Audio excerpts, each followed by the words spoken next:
in the works. And there's one, and oh boy. Oh, but what am I doing? What am I doing? What am I doing? What have I done? Actually, I didn't need to open that. Let me open this. So, yeah, and also let me open this. So, yeah, I'm pretty sure nothing. I'm recording this anyway, so it's fine.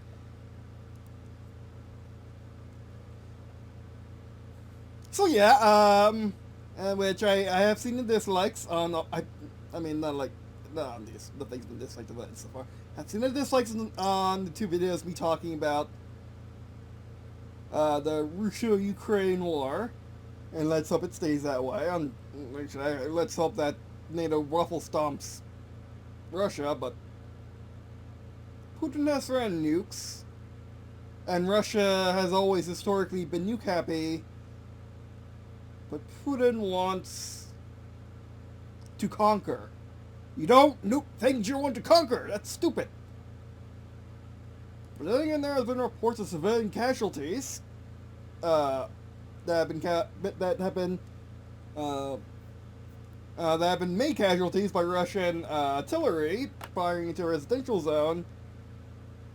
However, the Ukrainians are also probably going to go full Imperial Japan on Russia's face and fight to the last man or die trying.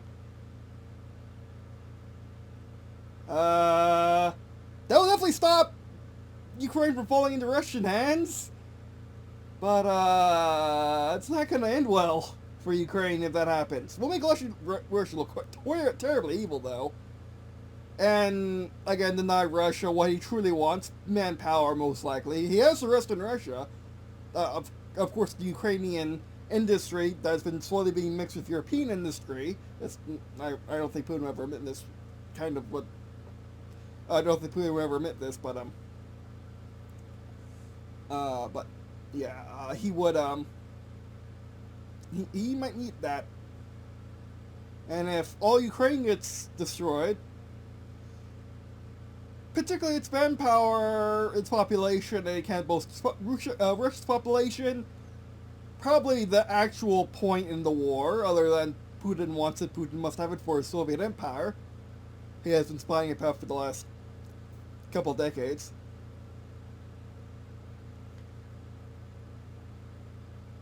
So yeah, that's the thing. So let's do something. And I've seen the last two videos got at least one dislike. I can't tell anymore. That bugs me to no end. But I've recently been inspired by this video. Apparently there's been a Ukrainian ace in the day. Beat Russia to it, which is fantastic. But then again, I fear that the Ghost of Kiev had more plentiful targets than any Russian pilot had. So yeah. But anyway, so posted this, got an incredibly good and not very good and dumb idea at once, this is the very first time I've ever wanted to do a horror episode, horror, quotation marks, the thing is PG, or their story is PG for the most part. Apparently that's what Revenge of the Jedi, or Return of the Jedi, Star Wars Return of the Jedi was in theaters back in the 80s. But then again, that was the 80s. The review system is not nearly as kind anymore. So it probably will be more PG-13 now. Again, there was Rebels. And the Clone Wars, Season 8. Well, Season 8 wasn't right, I don't think, but anyway. So I had an idea, because I've started working, because I've made progress on the Nucleus War in the last few months, before things started really heating up in Ukraine again. Nucleus War is the early era first book, and maybe only book, at least only book for a while. There might be more books in the early era detailing stuff in the era. But the early era kind of stops I mean, that might be a sequel book, and that might be a direct sequel to the Neutralist War, setting up the Golden Era. But the early era is really, really, really small. Get the right one. Early era is only 2020 to 2030. Golden era is a bit longer, at just over 30 years, and then full era is longer than that. More than double the actual the actual last two digits of the date, and just gets longer from there because distant future is always like that, isn't it? Because it's so far in the future, no one can tell the future. Very cool to me. And I've been killing it recently. That was not a good thing to say, but anyway. Well, sorry for the intro. I'll probably cut it out and put it in its own thing. But yeah. Okay, let's talk about that. Now, start with getting your mind off of the current war, which got everyone moving, which got everyone feeling something, which I don't really get. Because Syria didn't get you feeling, that was literally Hitler 2.0. The fall of Afghanistan got you moving a little bit, but like you wanted it. You wanted U.S. to withdraw from Afghanistan, so you've been conflicting about that. And then Ukraine is like, oh no, the world's ending. Like, what? What? It is just a conquest war. Like, we have done this before.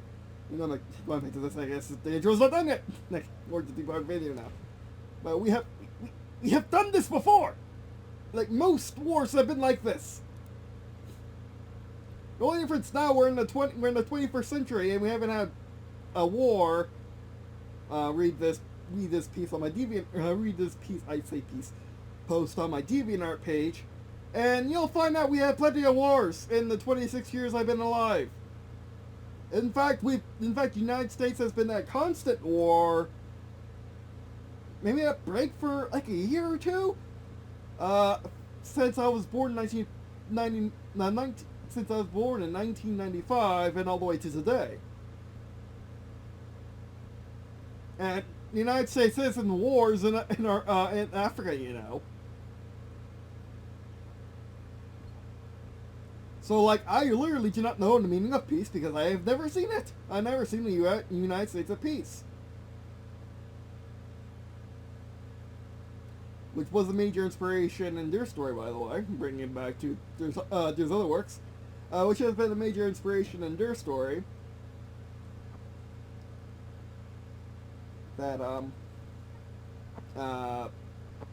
just my life in general. I mean, it helps that the main character self-insert, but that's beside the point. But yeah, okay, so let's start working in the book. So I had an idea from the naming of this new ace by the ace's enemy. By the way, he probably has an actual call sign, but no one knows it yet, and no one knows if he's really done the things he's done, or is it just like Ukrainian and Russian propaganda getting together to make something Ace Combat like? Let's be honest. Yep, they want to do that up. So yeah, can't show you what I'm actually looking at because it's WhatsApp with my sister, because that's where I posted my ideas. I usually post my ideas there. But I got my ideas from this video. How this random dude became Ace in the Day. We don't know who he is. People are speculating he actually is an instructor who probably worked on, who has been instructing Ukrainian units and also probably Russian units. He might not have been Ukrainian or Russian. Now that I think about it, if he's an instructor, he could be from anywhere. It sucked for Ukraine's, for Ukraine though if he turns out to be a Canadian. But anyway, no, nothing against Canadians. It's just they're not Ukrainians. So yeah. So I saw this and remembered something. Like there's actual give a nickname and call sign, which I've had since I was 13, is their 999, or their 999 as it's spelled. And I realized when I was writing the last few parts of our episodes, makes it easier for people to track if they don't have a bookmark, which if you're digital you might not.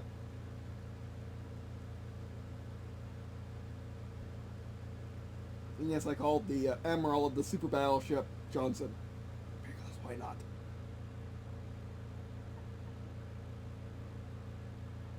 Resisting. There's to call the captain of the new Enterprise. Resisting the urge to make the captain of the Enterprise look like her ship.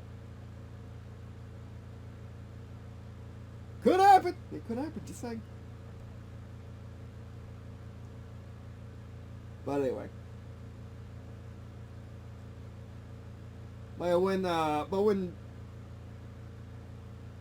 there was doing something odd, Delta 1, which there are 4 Deltas, because it's a United States Air Force flight,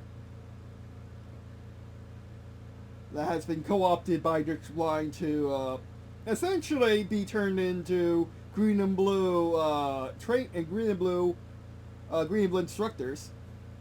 To instruct other units and how to be green and blue, and then spread green and bluers throughout the world. But yeah. But as you can see, Dur was coming in hot and had to explain one very special maneuver the Aurora Mach 2 can do. And when he was doing that, Delta 1, the actual flight lead, there's like a flight lead on top of a flight lead. She's a bit more, how do I say? Yeah, she's a bit more crass and harsh. Wait, no time for that, so Shivy. Miss Shivy.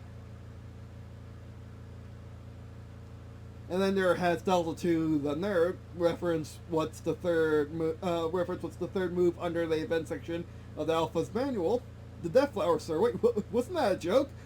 Which should be, which Delta 2 would know, but literally no one else would, because you can't even find it on Google without finding weird art. A Death Flower is an old arcade power-up that where you use it and your little shoot-em-up guy shoots in all directions and just basically wipes the screen. That's what the Aurora Mach 2 can do, because it can become unstable, even though it's an extremely stable design. Thanks to Canard's canted tail and a full thrust vectoring exhaust, it can actually do a Death Flower pretty easily.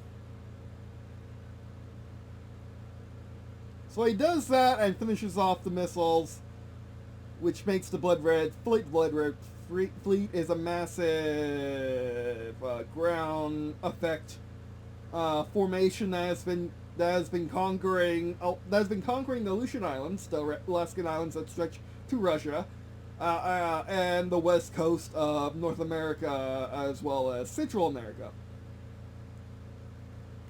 and has conquered all of the provinces and states on the west coast. Mostly because they're pretty much undefended, for some odd reason. Like, oh, your enemy might be China one day, let's not put our forces there. I don't get that. But anyway. And yeah, I'm starting to formulate how the grand units actually look. Like, for example, the IAU probably has countries stretching well into southern Russia.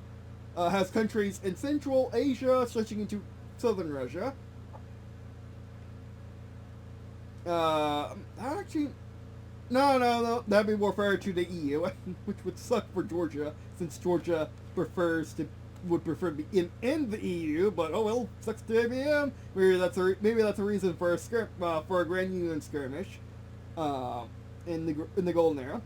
And then also the IE stretches in Northern Africa because that's been traditionally the Middle East or belongs to Arab countries, like the Caliphates. Probably stretches to Pakistan, to India. India is all by itself because it's India, why wouldn't it be?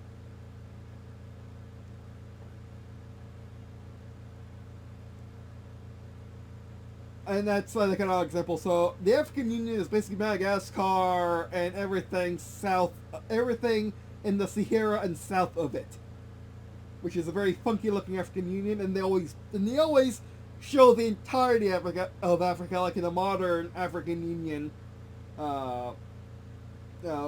emblem. It doesn't belong to you. You probably should go make war with IE for that. And then, of course, the European Union wants Georgia, because Georgia wants it. And they also probably want Northern Africa, because Romans had it at one point, and Romans are Italian, and Italians are Europeans. Now, it also stretches well into Russia, like probably a couple dozen miles from Moscow, which is a gigantic megacity, and basically the EC, in my head, as justification for how they could last World War IV much longer than a year, World War III in less than a year, and they had much better. They had the world in absolute chaos for a good month, whereas in World War IV, it's basically World War III in the Derverse is World War II, almost exactly. Like, it's a revenge plot, and also it is. And also it's Blitzkrieg on an insane scale, so to the extent of no country is neutral. And then World War IV is more like World War I, great powers fighting, and very stagnant for the most part.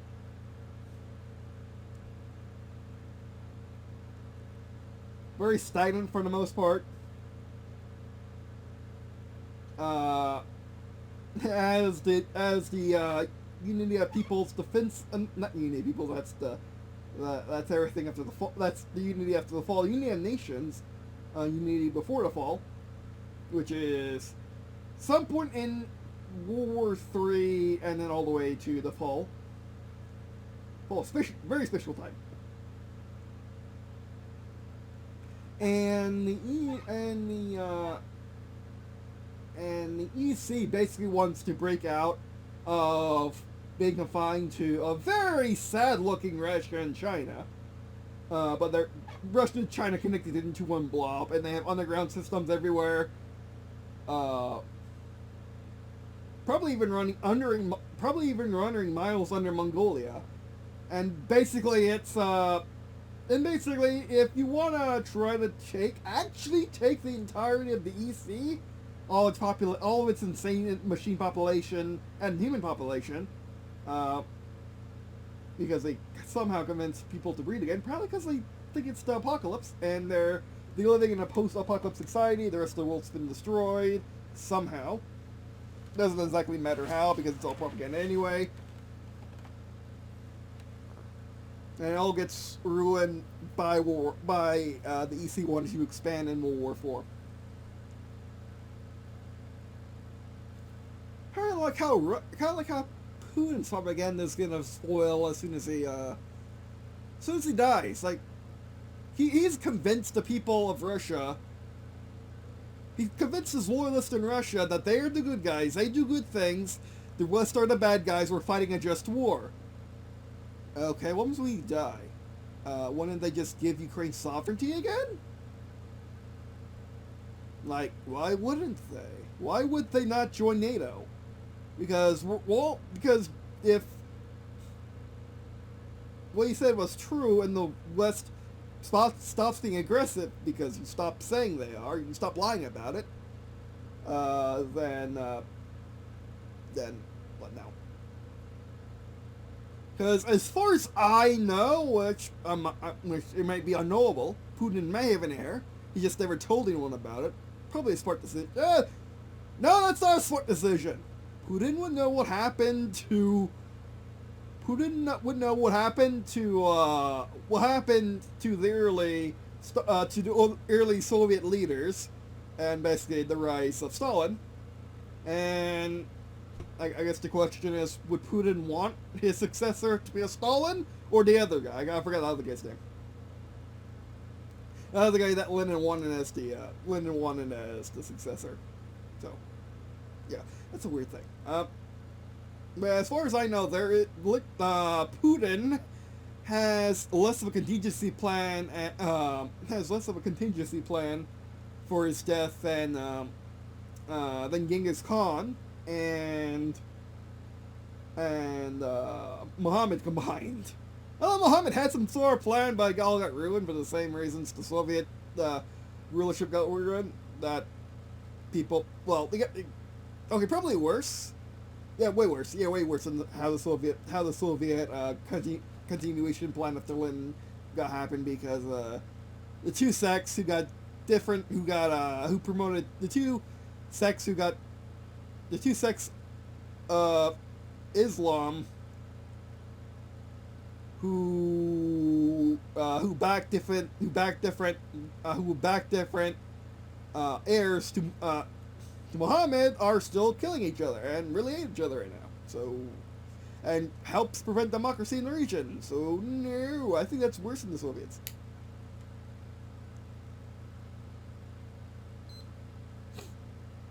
But anyway. So yeah, today I had the idea of... Der has 3 code names in World War III. One the Unity gives him, or US and then Unity, which is what he gained in the what he's been gaining this in episode 3. I forgot how short this book is. I'm like ever forwarded me on the first Space Golden Era book, which is this new feature. It's 100 pages now. This is only 51. This is so action-packed! It's insane for me! But yeah. And here in Enterprise, Airbosses are air traffic controllers on U.S. supercarriers. I'm impressed, Sibby. That was a pretty landing. And then I just wanted to point out how gigantic land aurors are. They're absolutely huge. They naval aurora E, because you can. Because Aurora have 2 types of plurals, Auroras and Aurori. So, as classic Navy aviator tradition, they had to say something different because they could. So naval Aurori is what naval aviators call naval auroras, and auroras in general. And then, apparently, I didn't know this, I had to look this up, but the MQ-25 Stingray field drone, which Navy is developing, and in their story, I kind of used some hand-wavy, Watch did it, and how their guy went together to build the World Mach 2 in like a year. Like, he had a full AI. No, yes, let's just use table terms right now. Smart AI, yes, smart AI. He had the backing of all of the American aerospace industry to build the Land Aurora, and his power armor. I'd probably he already built the rod rifle, which revolutionized ground infantry combat. He built power armor to do it again. And then he built their Aurora Mach 2 to revolutionize air combat in a way.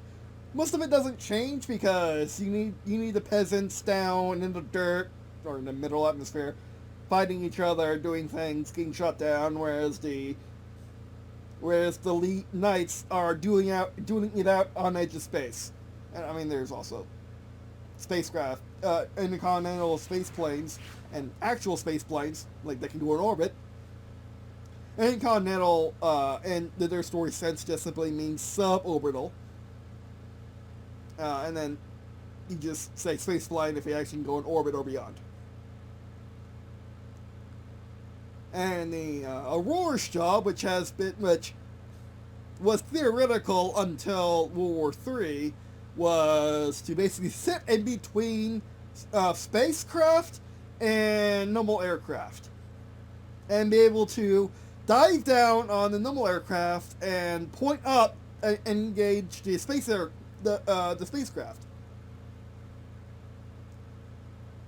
Feeling a very niche scenario with very expensive planes. Very few expensive planes. Which turned out to be the key to getting, well, the key to not losing the war instantly, because the reason why, I should actually zoom to that, zoom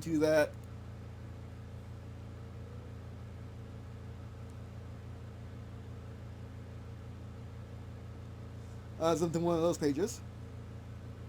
No.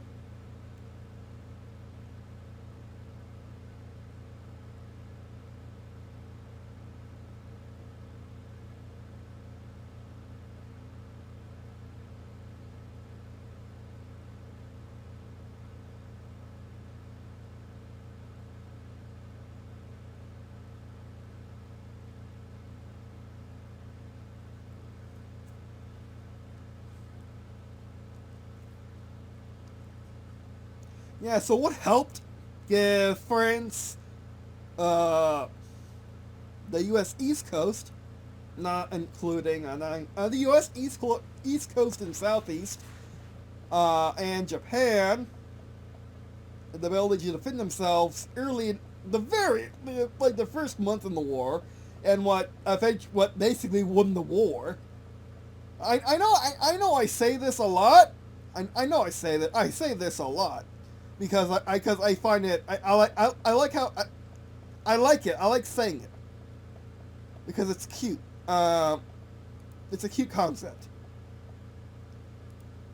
Like when I made when I had the little A character concept, I decided to put in the title of Deviant Art, little A, the little plane that won World War III.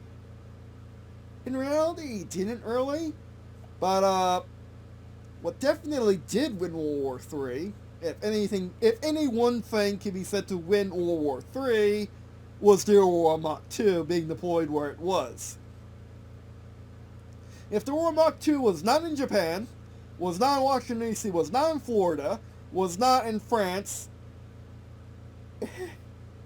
I think the entire universe would be speaking EC-ish. By the end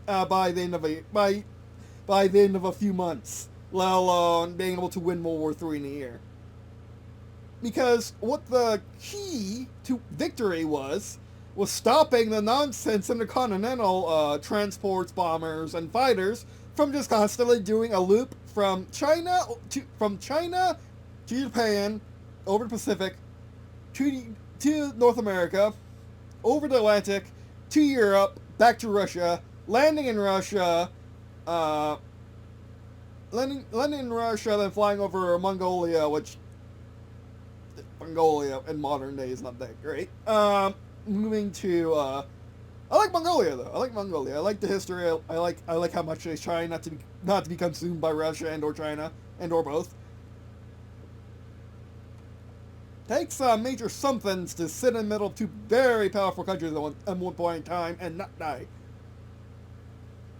When you're extremely flat, and that's how you got your empire in the first place. And tanks like extremely flat things too. Although it's really high up, tanks probably don't perform well really high up. So yeah.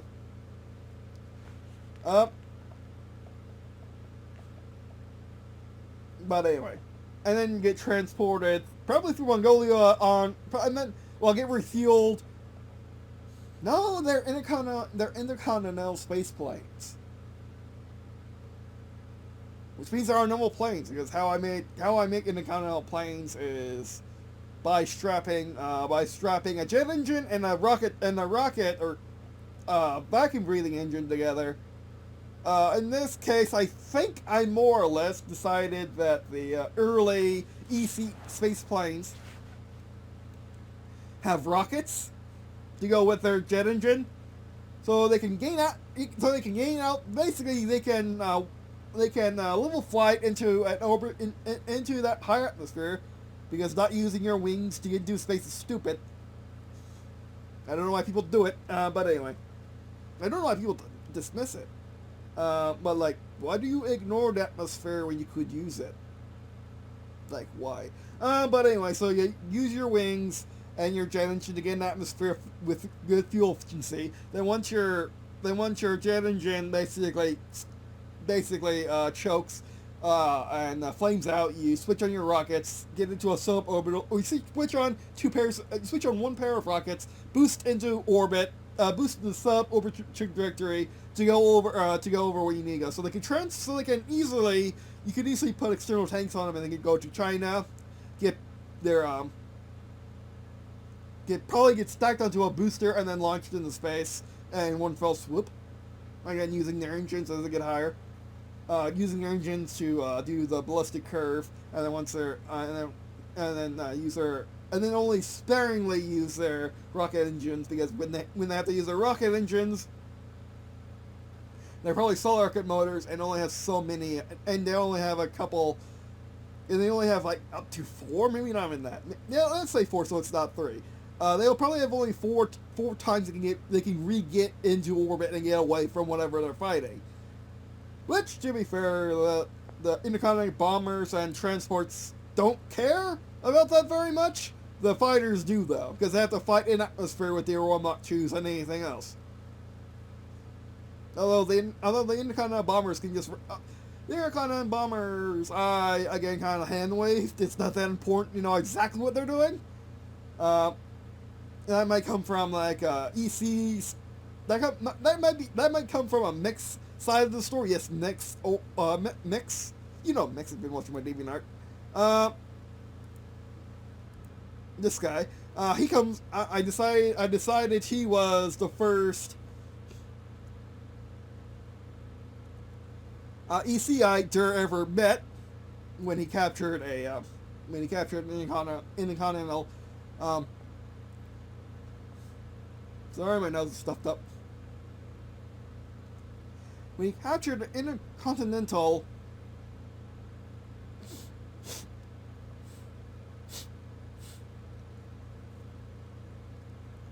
fighter, and was by placing his plane in between the intercontinental fighter and how he was getting his daily, probably from an intercontinental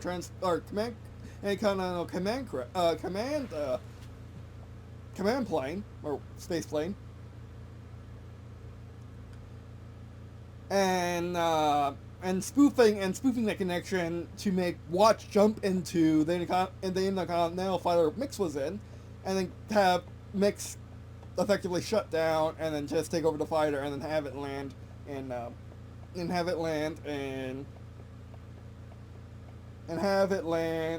at not Edwards, but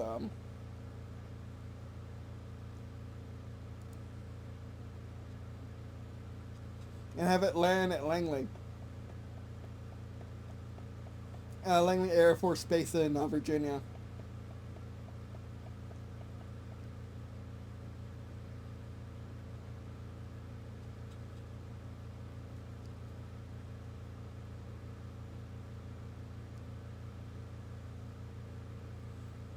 And I've been over this on DeviantArt, but in case you don't know, I decided, at least for the very opening of the war, the EC didn't declare war on anybody. They kind of just started shooting and coming over the borders. In North America, Europe, and Japan, it was way more crazy than that, because they were coming from space. Really, the only band of any kind of fighters was in the Northern Hemisphere. Today we're going to write something that changes that a bit, because it's insanely interesting and horrifying. I wanted to do a horror episode because now we finally get onto what we'll be doing today. Not like there's other works, there's anything but me commentating on my other works. But yeah, so we're going to wrap up episode 3.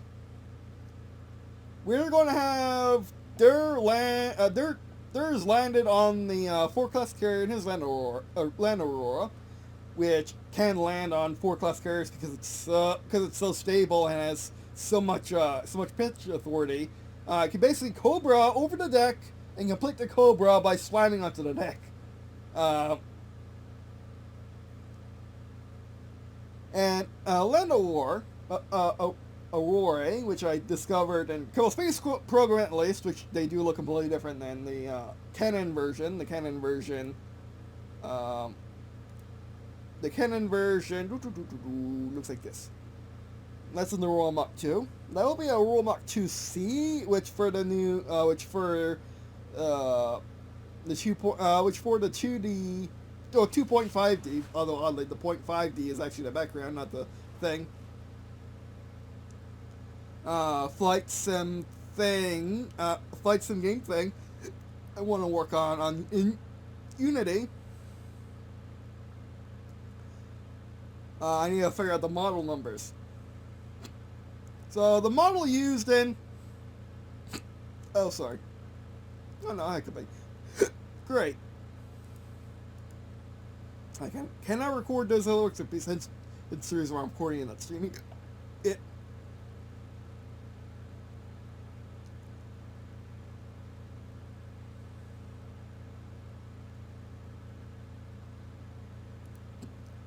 Well, there it is again. That'd be timeline 2.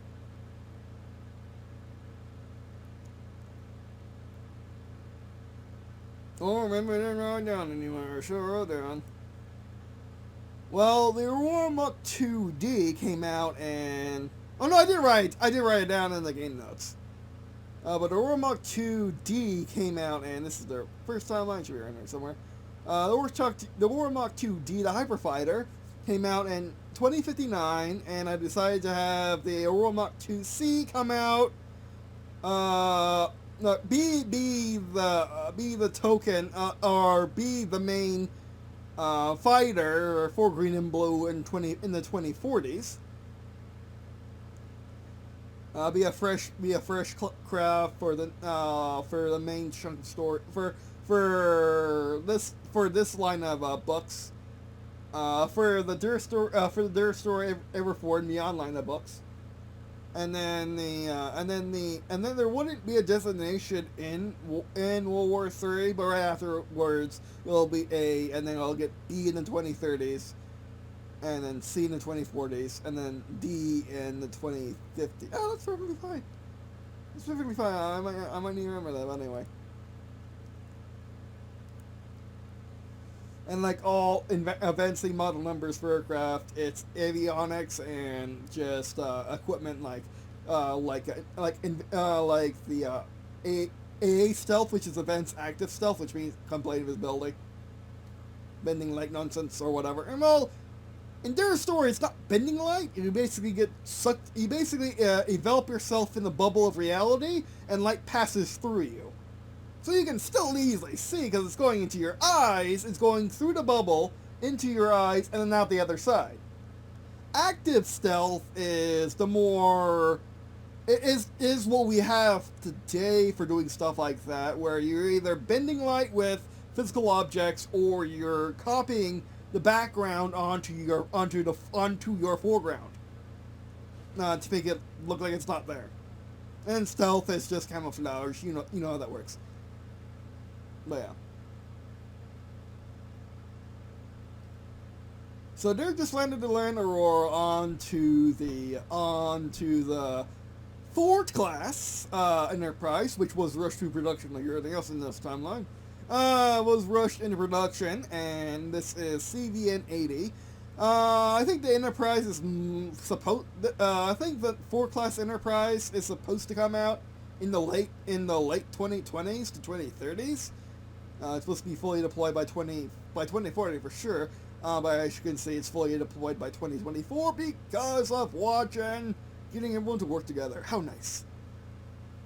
And also 3D printing and whatnot, just making that it is.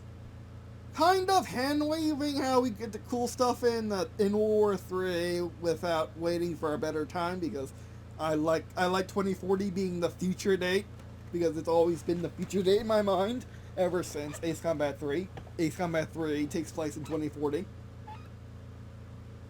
So yeah. Alright.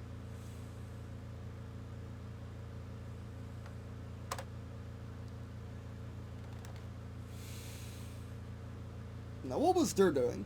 Now actually getting to the book writing. Sorry, it took me so long. Oh, sorry, it took me so long. I might need to cut it, but I just want to record a long time. Maybe a second stream.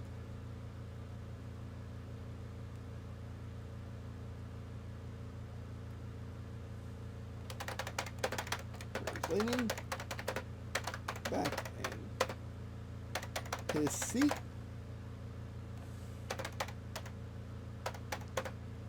With his eyes closed under the helmet.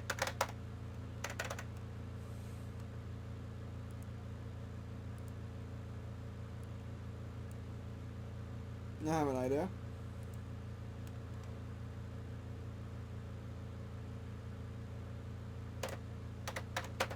Emotions face visor. There's nothing there. Visor to. Also, what I noticed when I was writing this post on Deviant Art, I've actually gotten competent at editing. What? Like, I've actually gotten competent at editing. Oh my! I know the world's gonna. I probably shouldn't say that. I probably should jinx it. But you know.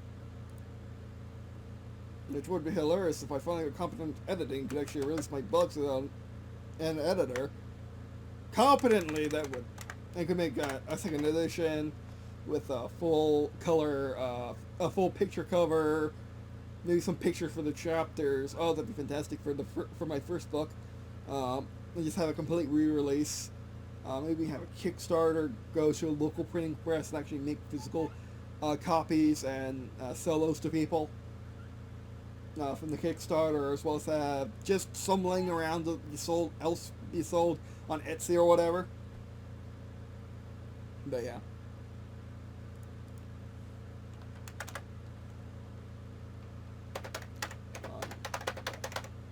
Display. I'm more like a dash. Is there a dash in the plane? Why don't I know that? Why don't I know that?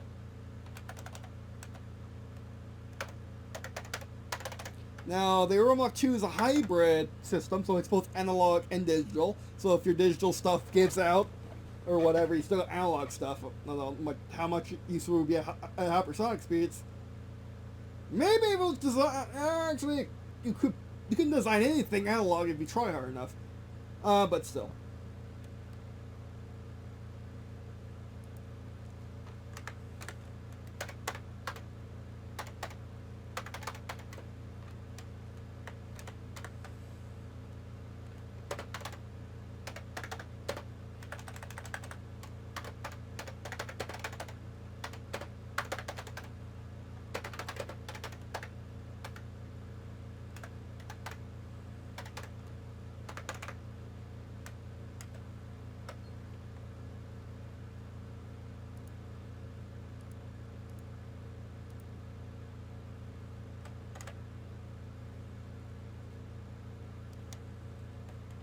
I got an idea.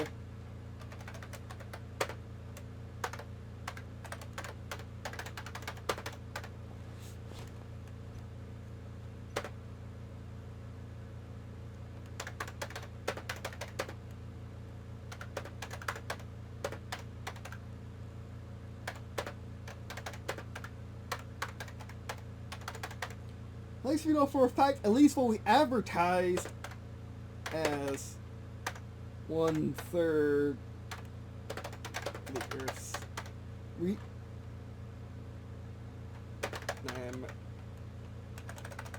their surface.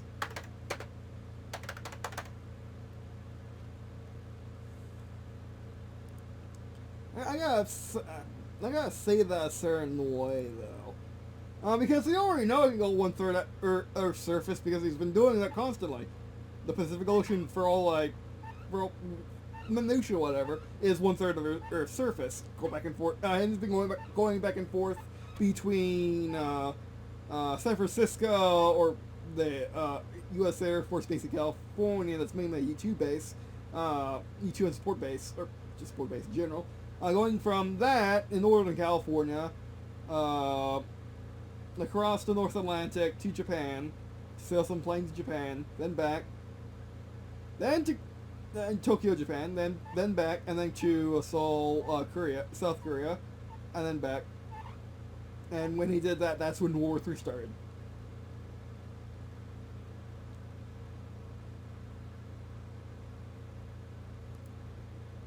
Oh, nope. Oh, I know it's better.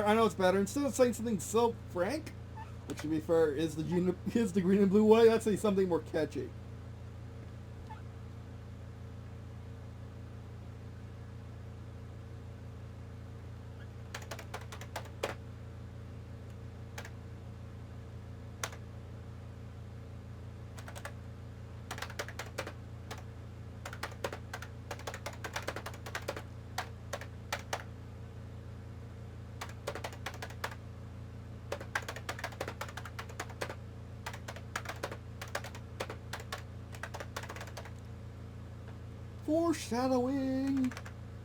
Foreshadowing the book that's already out. Because one of the major themes of the Golden Era is essentially Green and Blue are 9 to 5 warriors. They go to work at 9 and they come back home at 5.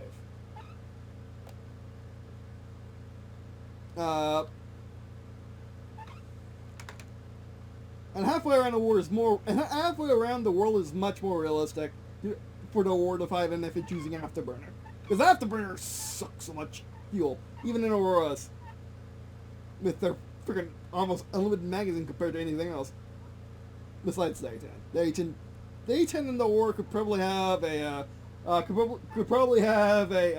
who can shoot the longest contest, and would actually be fair. Any other plane or helicopter or anything really, no. It wouldn't be fair to the thing fighting, having the contest with the having the mag dump contest with the Aurora.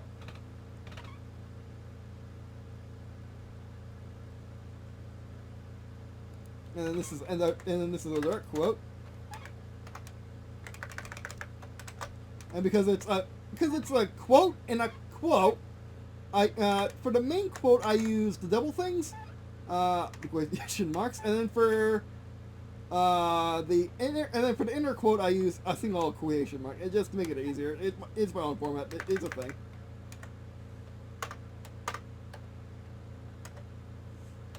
Watch being watch is going to say something snarky, even this early watch. Even watch being only 3 years old at this point, or whatever like that. Whatever I'm going to end up, whatever's going to end up being in the book.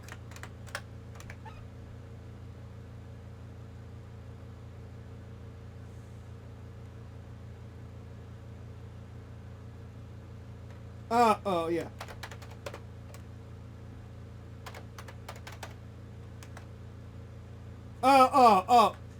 Watch is gonna say, the Enterprise is your home now, and then Captain on deck, as the captain of the Enterprise, walks out into the flight deck.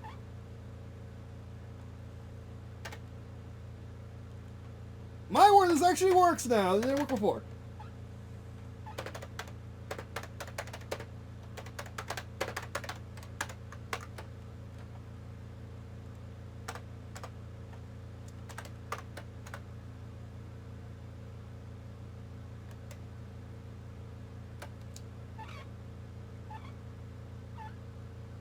No, I carry would have honor guard. And because this is open total war, everyone has a guard. Everyone has a guard. Every commander has a guard. Sans pretty much there because he's in power armor. He doesn't need a guard.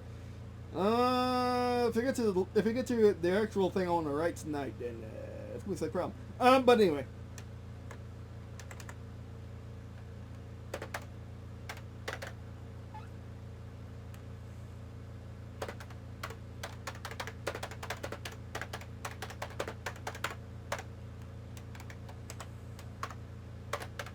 I don't know if you'll captain on deck on the flight. You might not. You might not. Depends. I don't know. I guess it depends on what they're doing. Because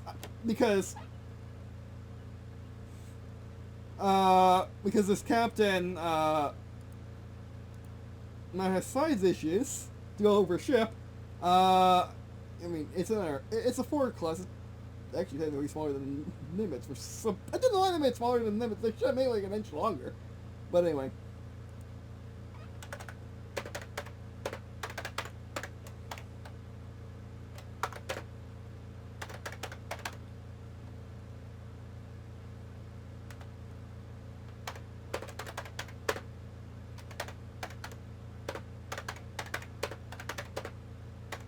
Now, Dur is facing aft to back up the ship, which means he looks to his right.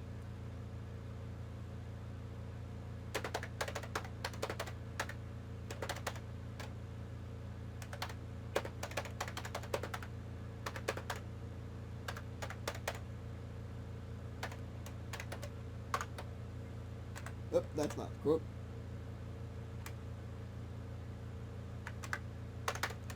That there. Quiet word. That's correct. Quiet word.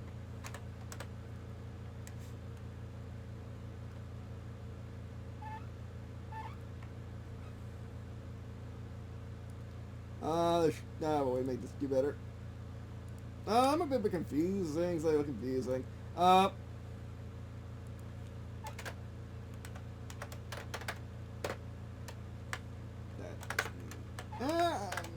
of a title, by the way.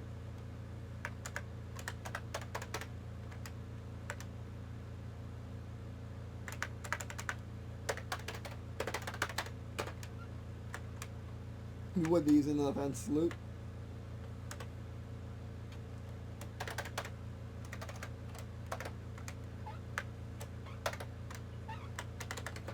And Dur, unlike Watch, isn't snarky, so he's not gonna snark this.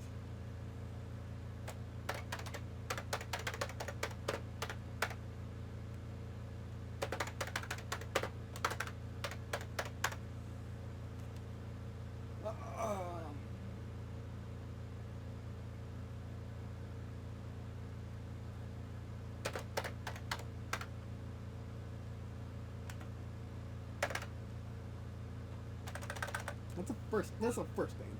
First name's Lisa now. You want first name a captain. You want first name a commander he doesn't know. Not yet. Not yet. You will one day. And you probably could see that evolution in this book.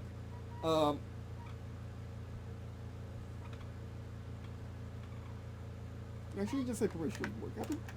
Because that's a generic term.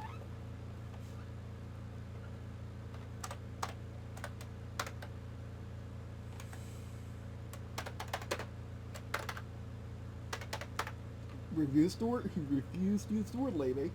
A captain is a captain, period, in the story. In Green and Blue, probably not. They're probably the feminine version, but anyway. Because that's what Green and Blue that's what, well, Luck likes.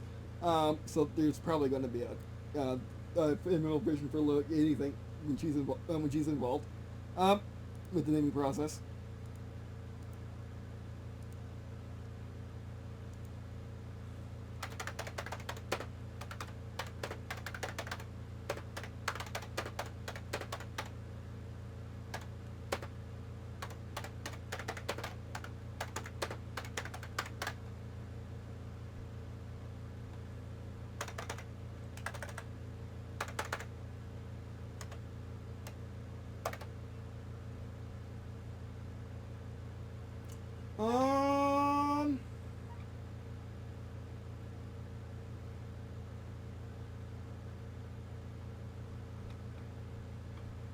No, we gotta give her a good name. We gotta give her a good last name.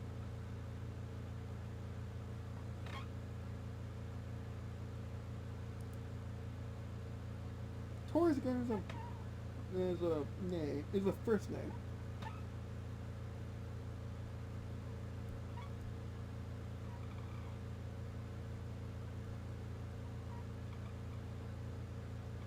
You could use her call sign.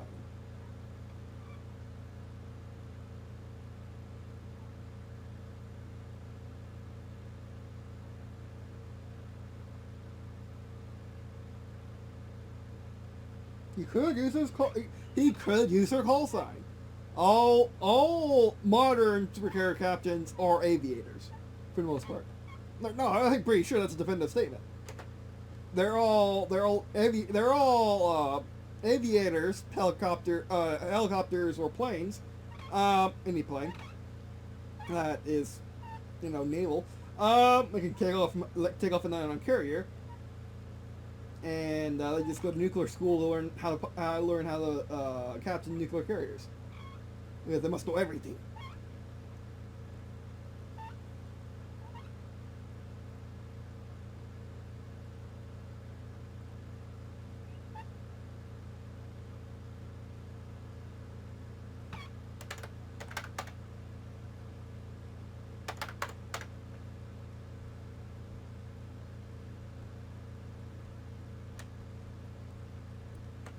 Flapjack.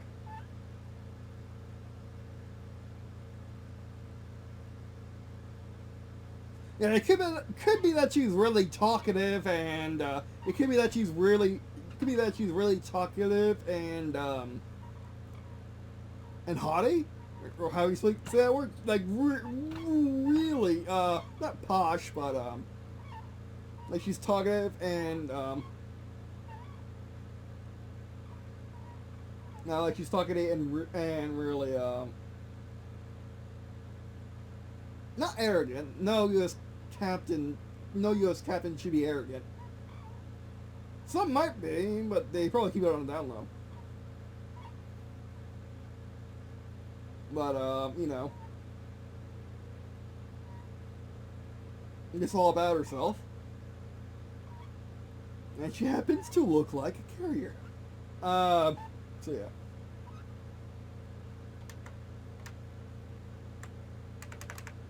That detail isn't going to go in the book because it's not needed, and this is a PG/PG-13 book anyway.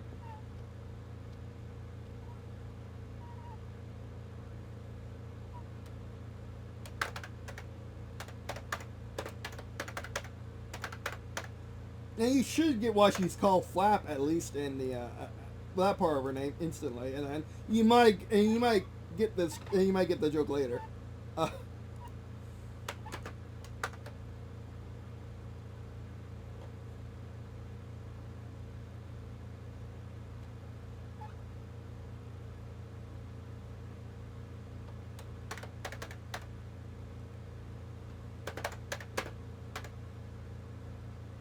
It's good afternoon, Katie. Like good morning. What word? What?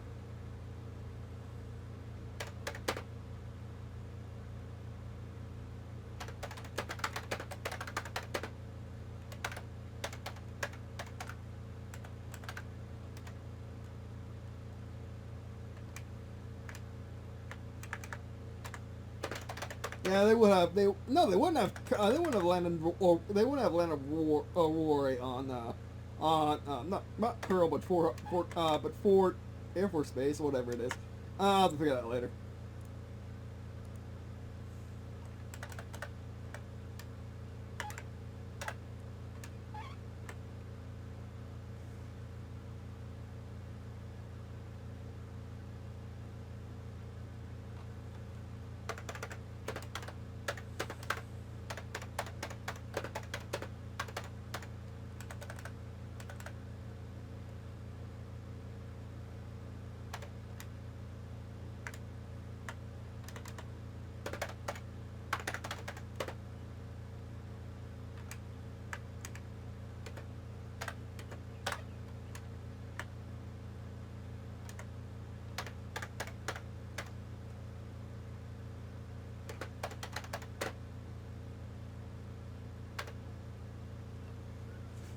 Like, how would you describe the smell of something that goes Mach 5, fought a bunch of things, probably got shot a bit, and comes back and lands in, like, ocean spray?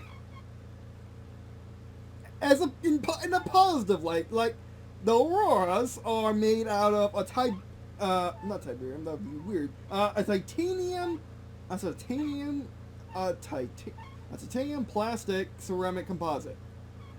That's what the general armor of Green&Blue is various variations of titanium, ceramic, and plastic, all dumped into a 3D printer and just sprayed everywhere, and then sprayed in spray is one thing.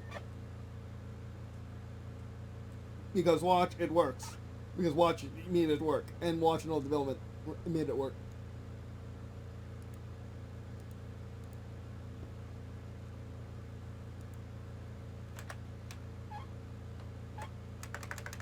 Well,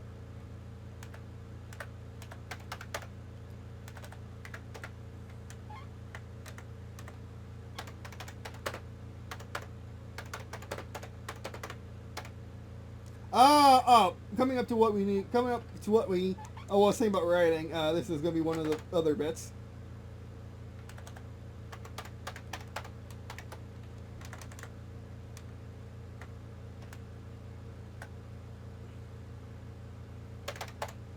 And I already described how auroras smell up close, because auroras did an insanely high Mach dive through the entire city in New York. It only took like 3 seconds because New York is tiny.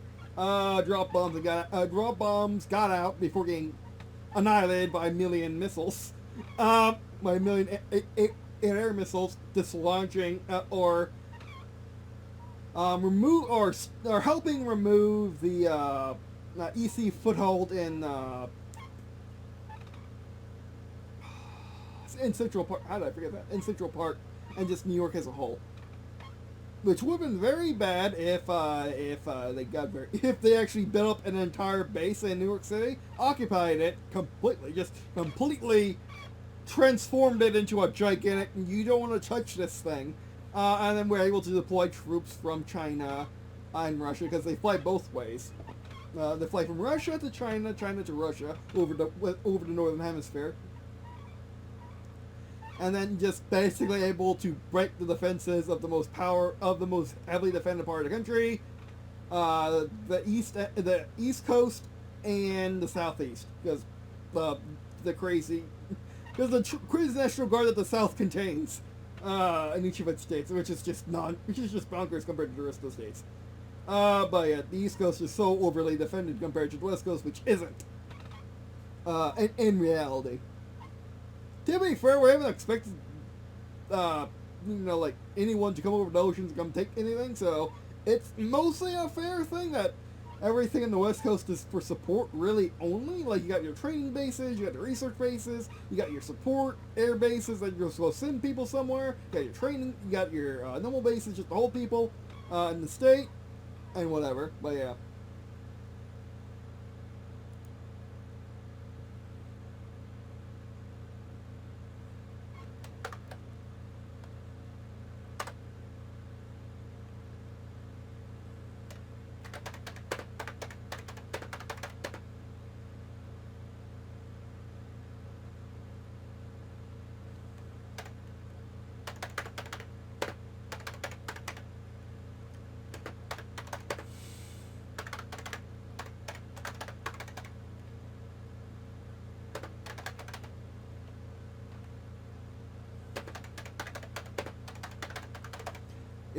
The Master Driver Seat Pilot release. It's probably going to be the technical word for the fact that, unlike normal ejection seats, which have rockets and get you out of the plane with the seat, because you're supposed to be in power armor, at all times, and power armor is basically invincible to fall damage because it can take 100 Gs.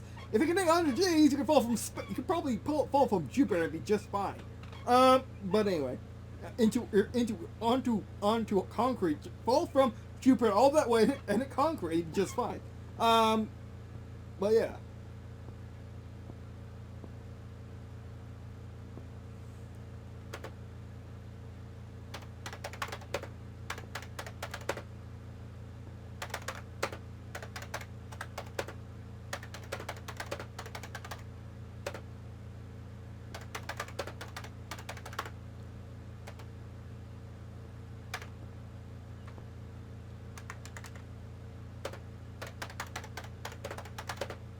And also, this is the sole reason why the Aurora Mach 2, for coolness reasons, has a slide back canopy, which you don't see on modern fighters.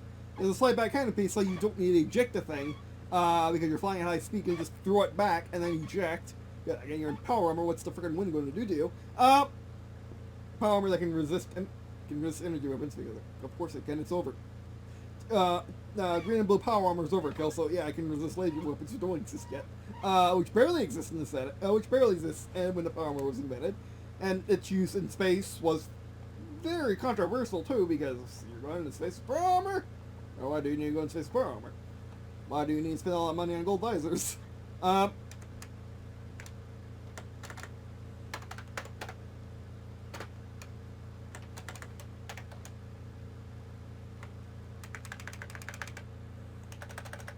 Oh, Master Driver Pilot release, that's all you need. MD-PR. MD-PR breaker. Only remember where to find it.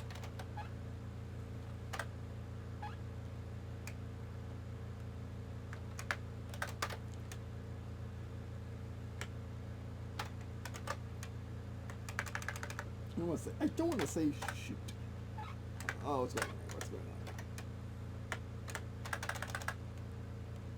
Throws a better word.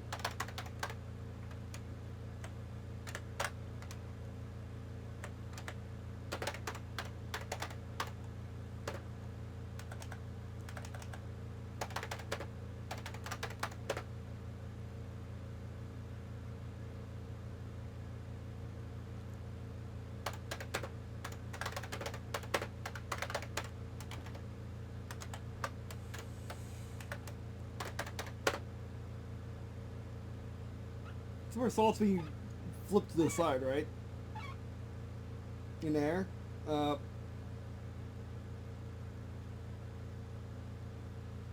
I'm just gonna say flips to the side for right now.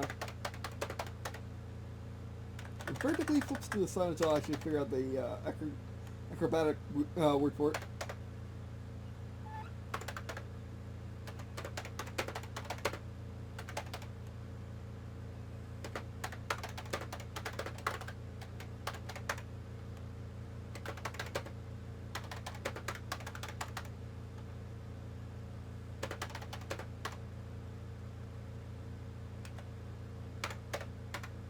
I think Bob is hair going to your ears.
Stand up.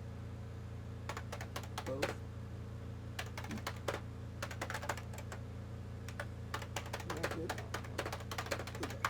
We won't harm the deck. It's literally meant to land the thing. It's literally meant to land F-35s coming down hard. Like if you saw the video of the recent loss of F-35 going hard landing on carrier deck, the carrier deck was fine. Just made a bunch of dust, mostly it was F-35 dust.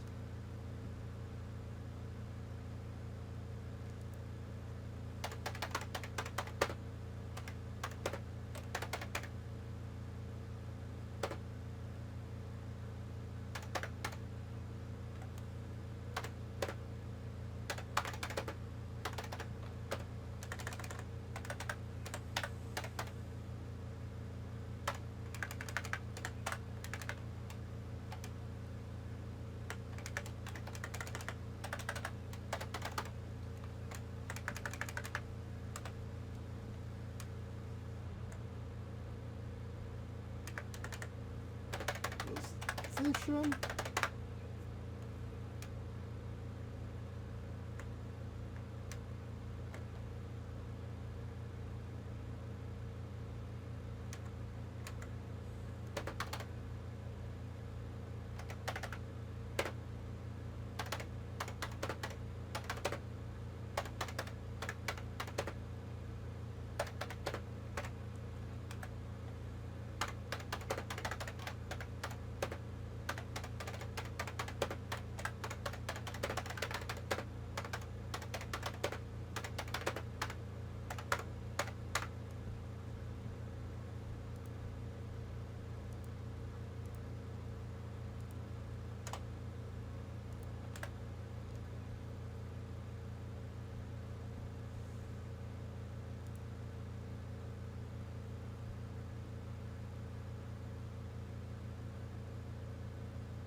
Oh, I got an idea. Pretty nice objective. Now take off your helmet. We need to talk.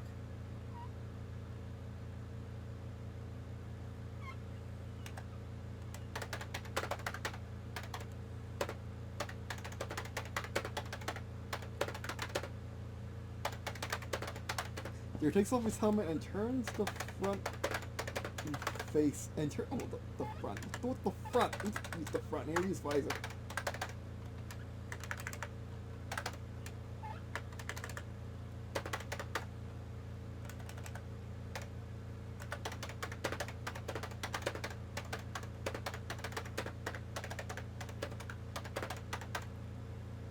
Oh right, the helmet's gold in the earlier because it was on my original Legos of their story characters.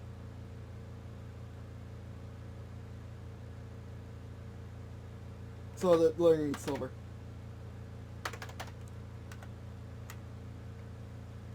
So it's gold, gold, silver.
I know the rule still in this. Okay, so there takes off his wait, help. What the hell? What the hell? Helmet, and turns the visor, the face of the eyes, then looks at the silver line over the visor and rubs it. There. Yeah, there's a side there. There needs to be a side there. Side. I don't know the rule still has the same since still have the same since I was 13.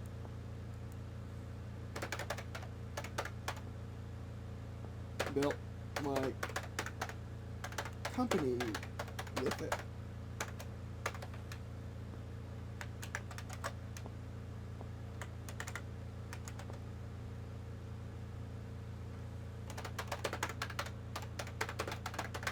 Locks over and slaps on. Yeah, she's facing him, so it's left shoulder. Oh no, I know my left and right. Oh, side. Don't make joke.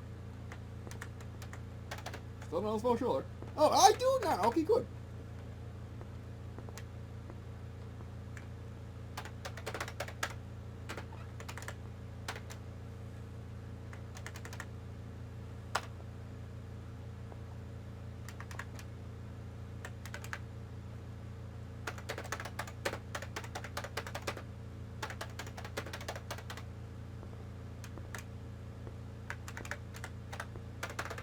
Built my company my entire online life with it.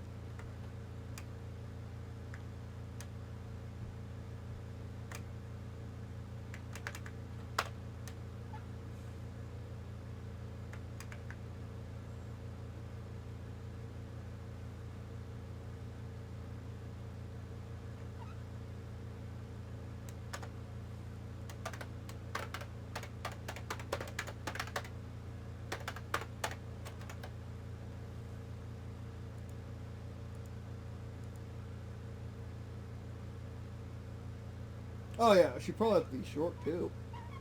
Short and skinny. So yeah, she's the important thing about that is she's short. Because shorter than derp, shorter than luck, shorter than CS.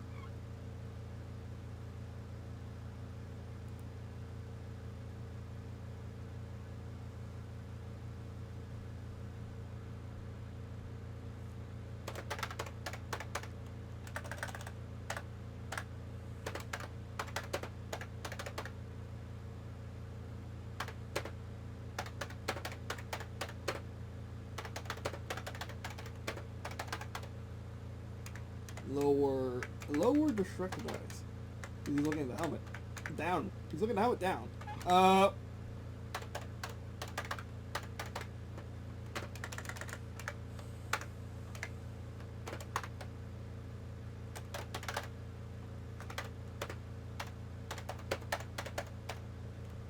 Next for yours, Siffy.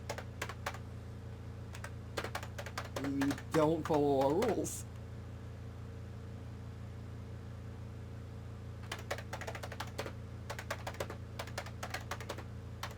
So don't worry about it.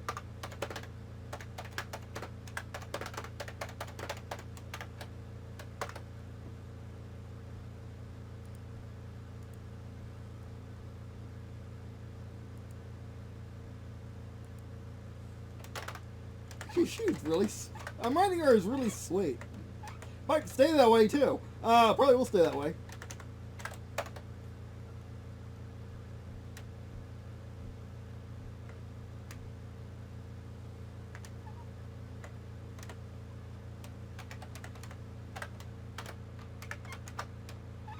Oh, she'd be excitable though. As excitable as the captain had and be.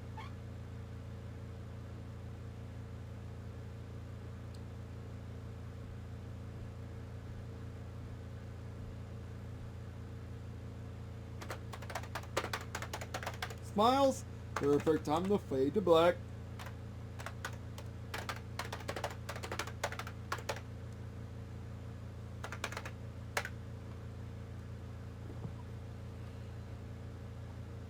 Oh, this is actually... Oh, this is part 3. That changes everything, actually. Part 2 should be pretty long. It is pretty long. Can I just have one page? Oh, they can have one page.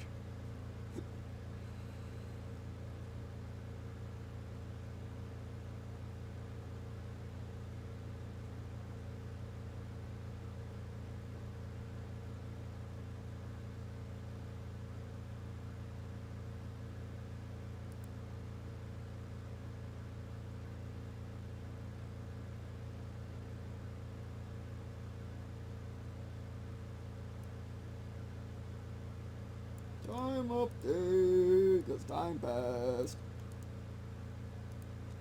It's only been a page. Forget about that. You don't need that. You don't need to know that. What do you need to know that? The time things.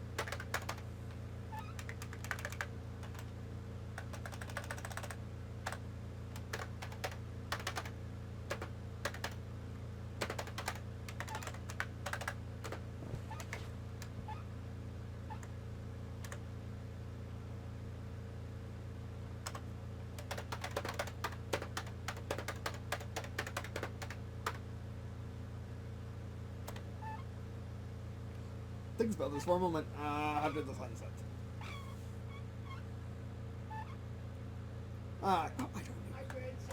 Explain this. Be right back. Sorry about that. I had the door open and lights off, so I couldn't see the door open. Sorry about that. Okay, by the way. That's why I excited to record this. Sun is setting. Casting.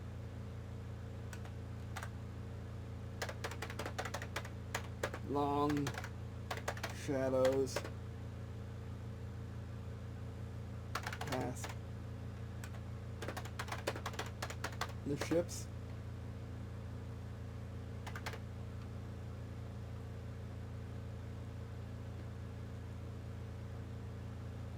As she covers flight and launches some F-18s. They're still around. F-18s.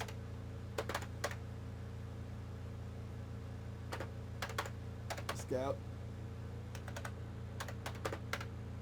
Ahead and make contact with it's hard for me to spell. One of those words that I suck at. You know why it's worse? I realized.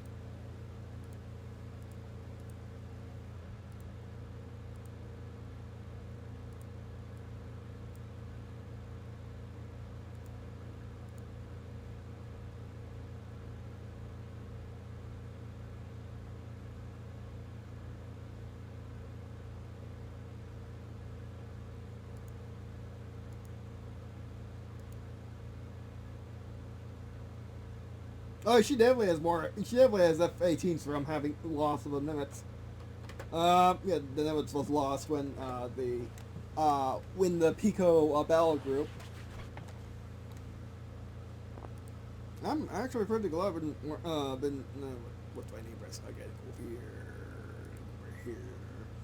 I'm actually really happy that I have been making all this art. It's so useful. No, that's in schematics. The Pico, the Puerto Rico, the U.S. Navy super battleship, which is actually 500 meters long, like it should be. Which means it's freaking massive, and it's super tall too. Like it's crazy. Like it's actually really overpowered, which is actually really needed in this scenario. But anyway, I mean, it's also a thing that Green and Blue built, so it has to be overpowered. That's the law of Green and Blue, make it overpowered. But anyway. To be fair, it's the only super battleship. It's the only super battleship at the start of the war, and will be for most of it. I think the milers will start getting deployed at the very tail end of the war for the final push into Pyongyang in North Korea. But until then, it's just mainly the Pico and her sister ships.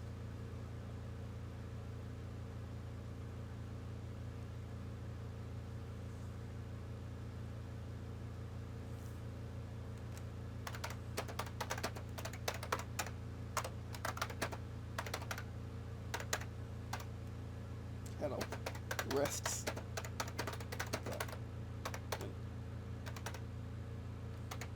Rises.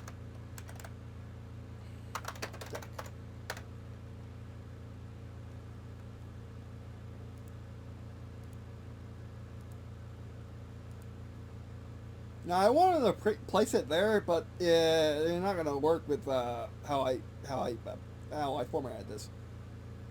I don't have to worry about page length, and I don't have to worry about fitting stuff on pages. Because I use so many, I use these two. I use headers on freaking everything. Just make it a lot easier to remember where you are.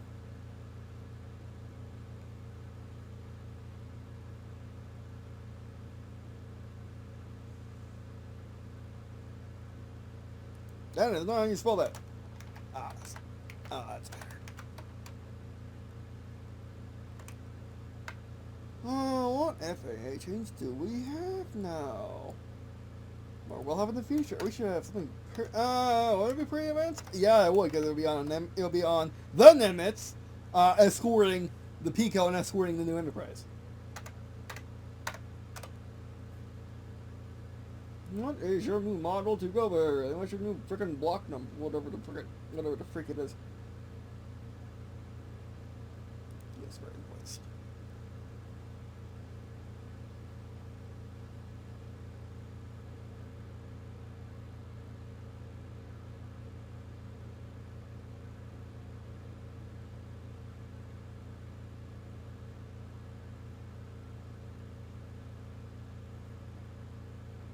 Oh, they have so many F-15s.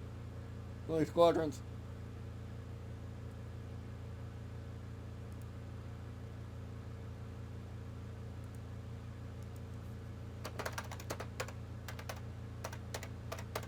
Don't you have one? Isn't there no F-18 variant? Like with the F-16 and F-15?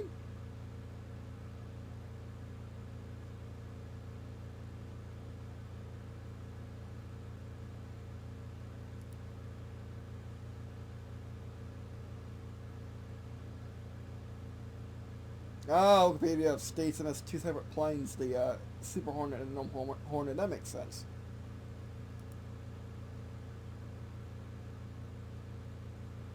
E's are on E now. The Blues are on F's. Interesting.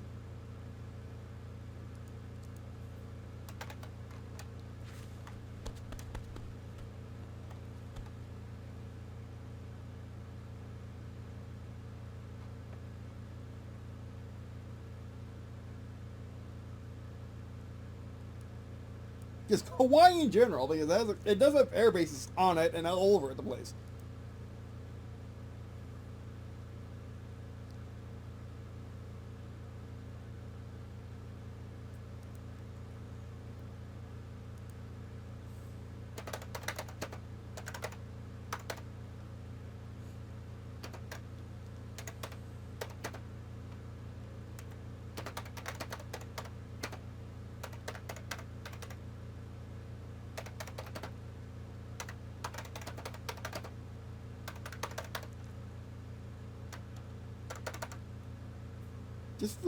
Just really nice. Just a really nice setting.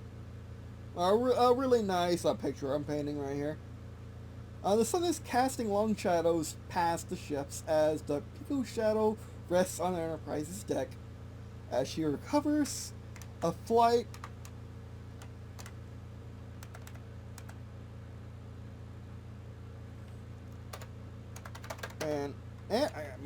And launches some. And launches another flight. You can launch 4. Flight of FA-18Es. Scout ahead and make contact. Oh, that's a really long sentence. Deck. Lots of periods because it is really nice. Just want to have a nice calm thing after the crazy nonsense of the last friggin' 5 days in this friggin' book. The last 50 pages.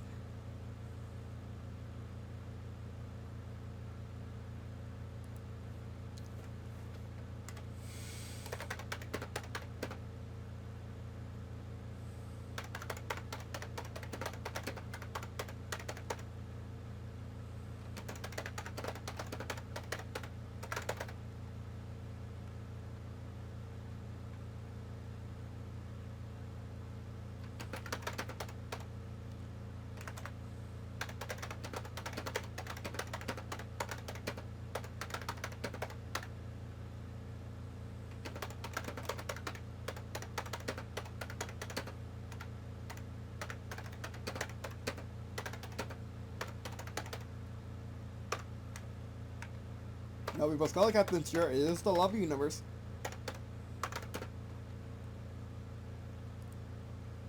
Captain, there's only one of them. Yeah, you turn to.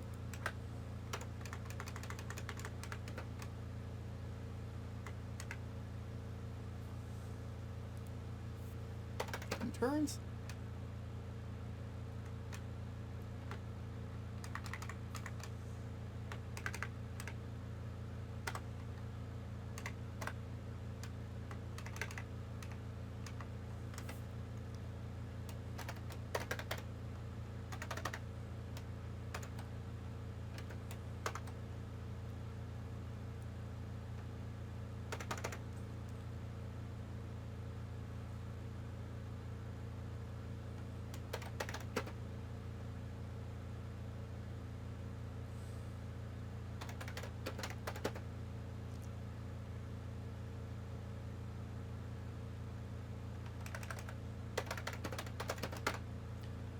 What do I call this one exactly? What do I call? Oh, I gotta figure out what I called it. This is all happening in one episode, by the way. Like they started a mission ever, huge briefing in the middle of it, in the middle of the first part of the episode. Because you have to explain what the heck is going on in your World War, and just notice all these X's on the map of conquered territories, territories that have gone red, literally, probably. That should be. I capitalized.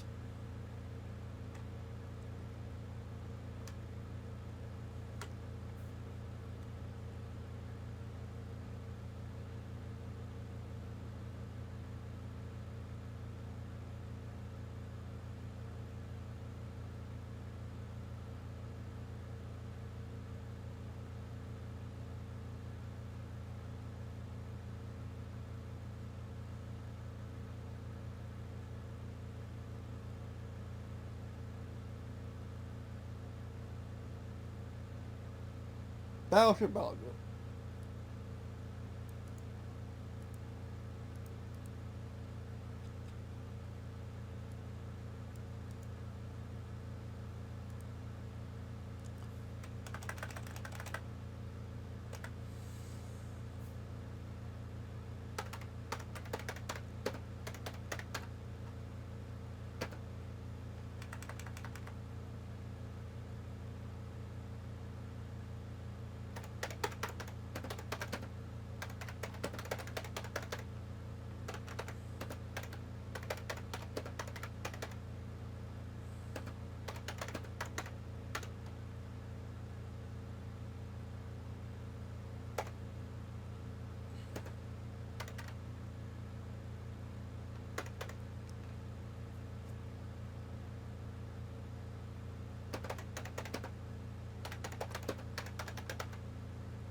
I think they will use the actual Indian War.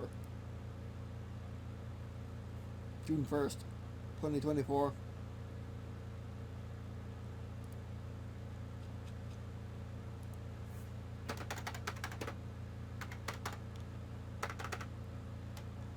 Oh, I hate it when you do this word. I don't like that. That makes it look weird.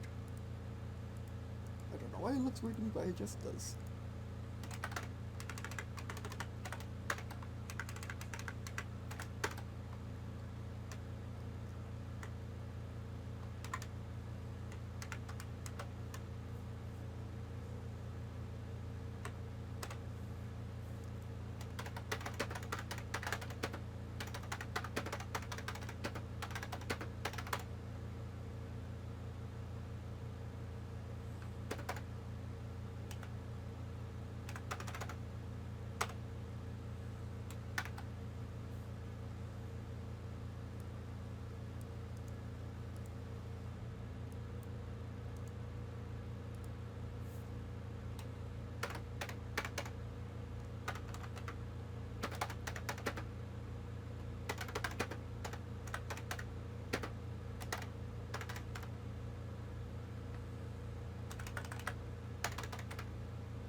What? Okay, so, how has the battleship battle group managed since the war started? Watch said his copy said, "There's no way around that." At least how I talk. Said you guys were patrolling the North Pacific on June 1st. She smiles from her head. Civ, you have no idea what it was like till you showed up. I only know what. Watch. Yes. Tell me what. In what I've seen from there.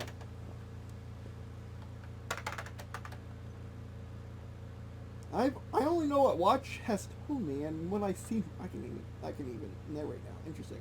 I only know what Watch has told me what I've seen from there.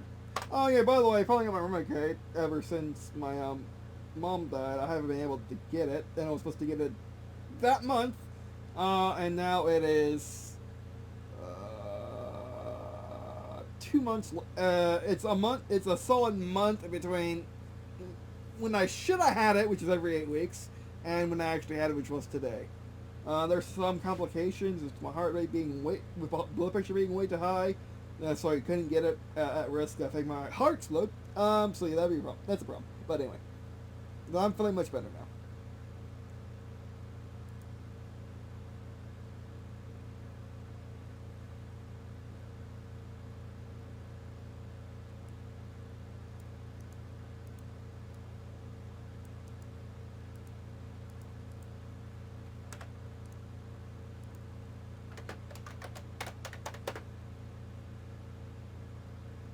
You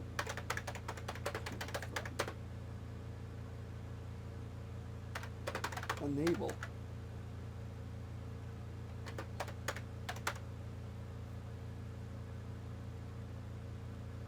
count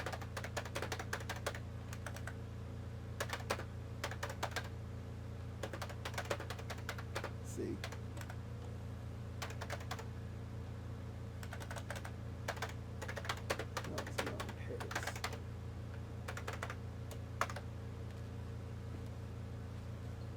there. I only know what Watchers told me and what I see from there.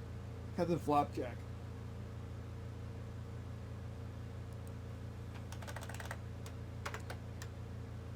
I mean, from my naval town, you should know the sea tells no tales. No, yeah, you're right. You're right. We're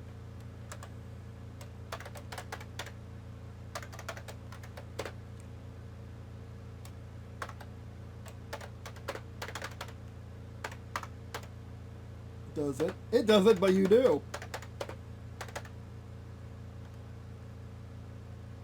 No, I got better than that. But sailors do.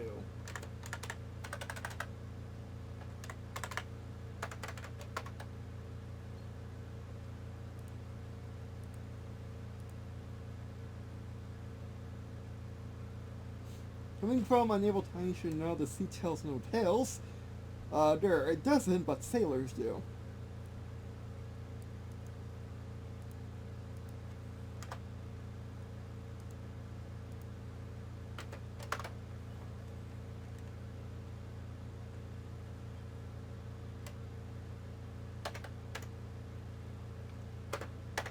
Land. Spin.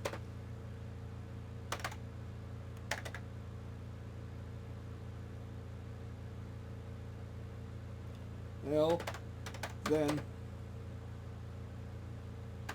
we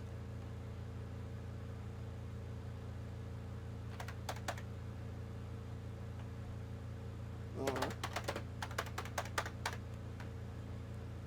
angels.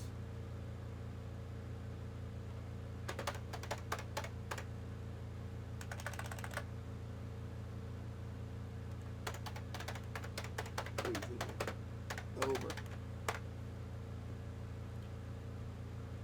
It doesn't what sailors do, Captain Flapjack.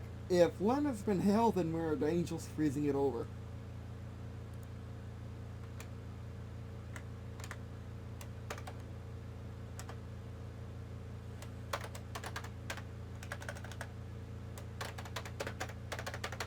Looks away. back. I don't know why I feel so poetic right now. Looks back at the sea.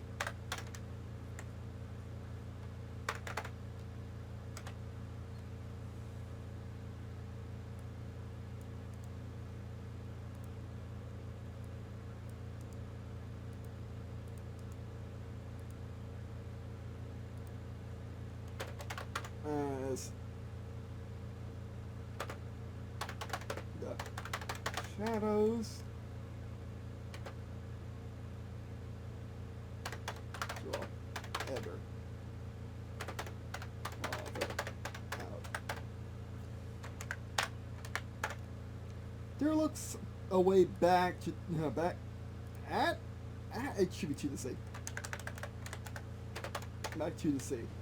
As the shadows draw even further out.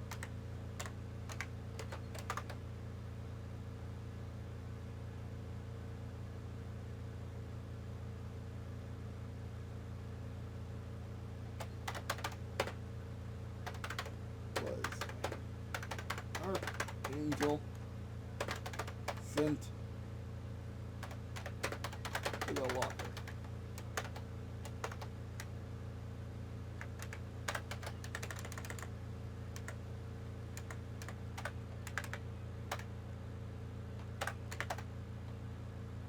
That was an Archangel Usbreaker sent to the locker.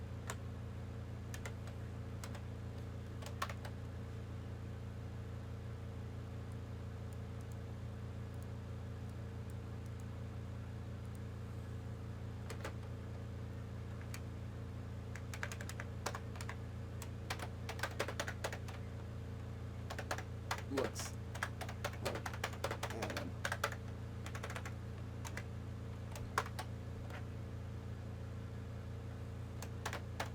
That fire from the shore.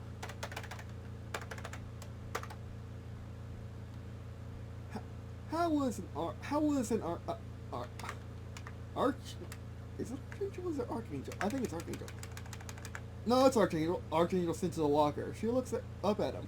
Hellfire from the shore.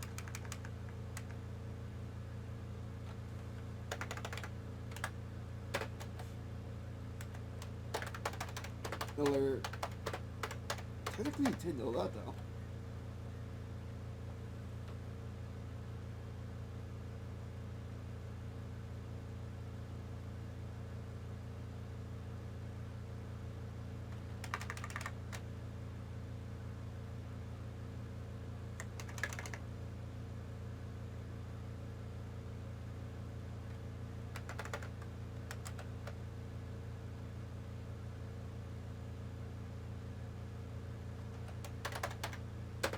Is in officer Monk unable sleep.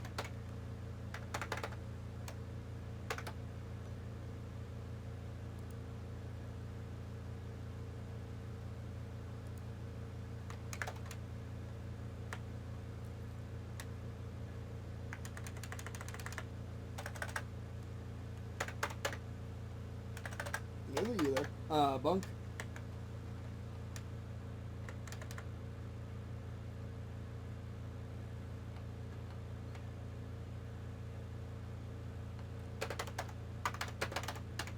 Well, and he's full. And he's still on his armor.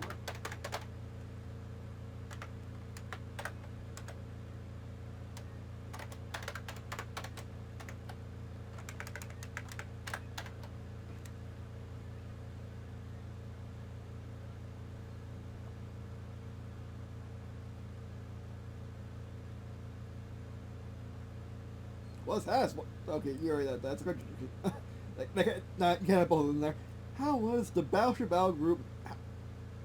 How has the Battleship Battle Group managed since the war started? Watch said his copy said you guys were patrolling North Sea on June 1st. She smiles from under her hat. Captain Flapjack. Sibby, you have no idea what it was like to you till you showed up. There. I only know what Watch has told me and what I see from the air. Captain Flapjack, coming from a naval town, you know that sea tales no tales. There, yes, there are no need nines here, don't need nines here. It doesn't, but sailors do. Captain Flapjack, if land has been hell, then we are the angels freezing it over.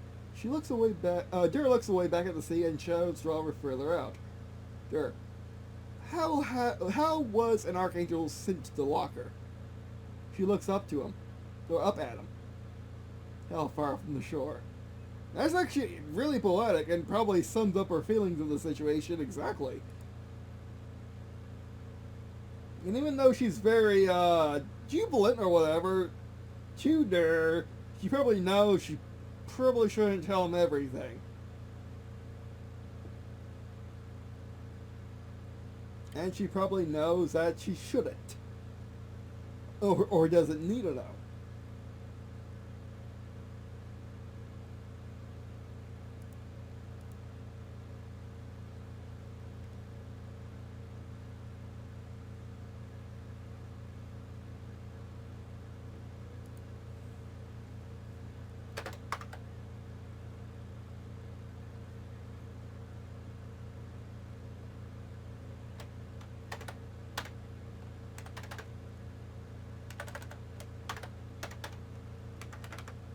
Sir?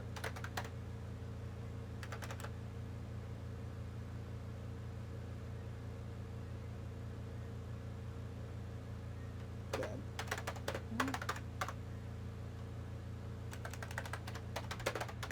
Are you still awake? Watch, sir. Dad. Why are you still awake?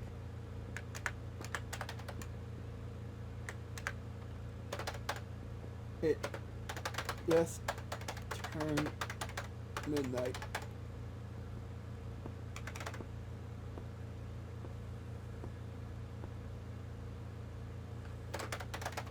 They might need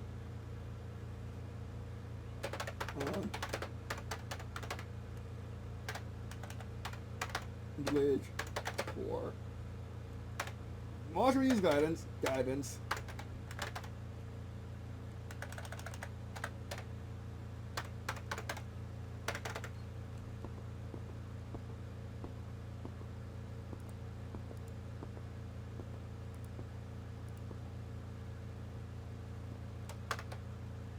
Later that night, Dur is in his officer bunk, unable to sleep. He's still in his armor.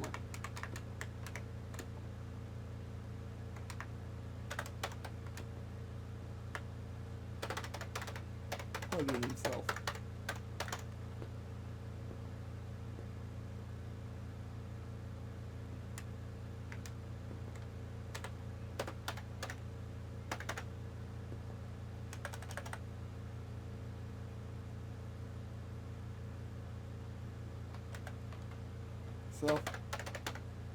Looking up at the ceiling.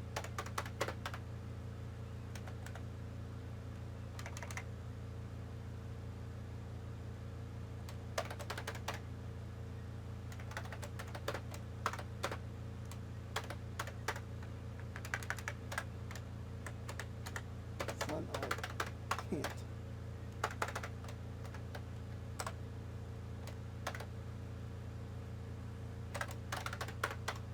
Watch his eye rolls into its hilt.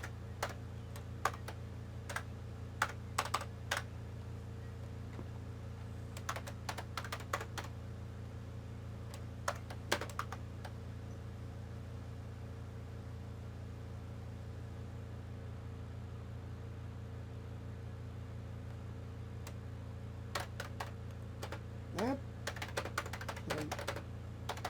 can help.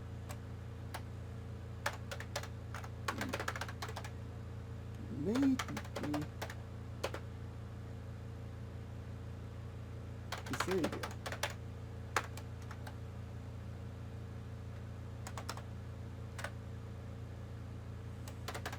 There.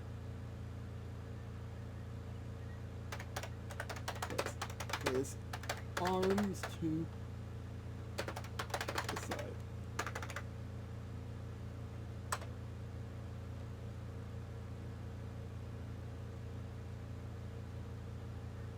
I'll read it. I'll read one big thing once I actually get it there. And yes, this is the dread filler. Everyone hates for some odd reason now. But the reason why I'm having filler so I can actually have an episode title that's the horror episode, which I actually really want to write. And also, I do need this intersection because it's been almost non-stop action the entire book. So now we're going to go from we're doing some pacing. Okay. Later that night, Duras and his officer Buck and will sleep. He's still his arm are hugging himself, looking at the ceiling. Watch, sir, Dad. Why are you still awake? It just turned midnight. They might need you on the bridge for guidance.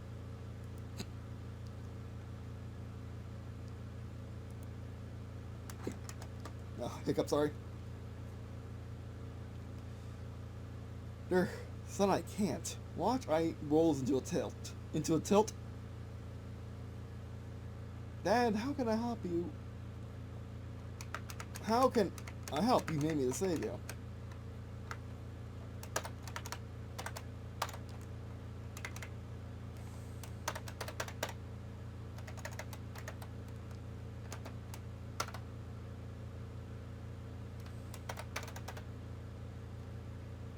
Ever?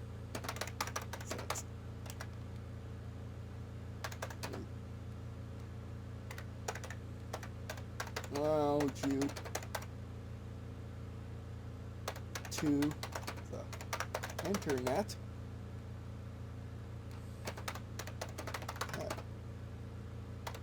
since become legal.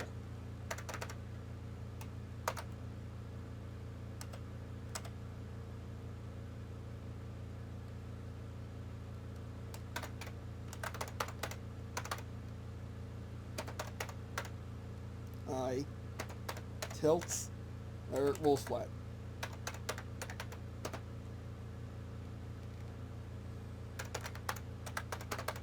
Then looks down.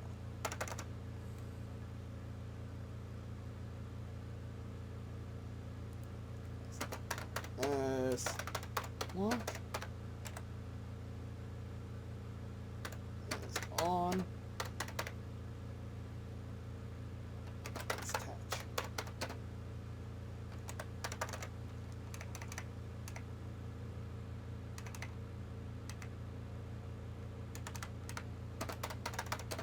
Then lifts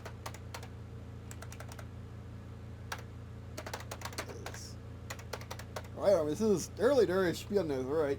He changes it back and forth because he can.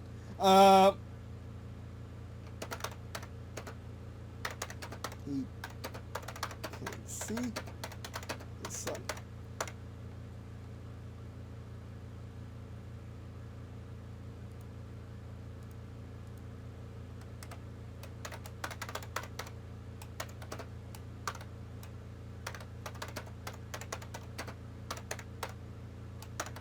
Remember, watch S3. He does have a full intelligence of a fully formed human being, and he does have access to the internet. Literal access to the internet. There's like a block from anything really. So yeah, he's pretty, like he's an adult, but he still has a more I just got here mindset, let's say. Or born tomorrow mindset.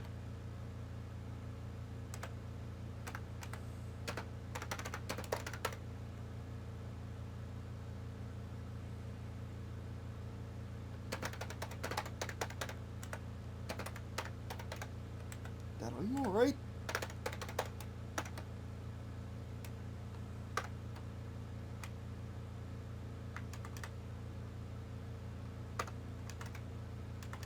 And you're not?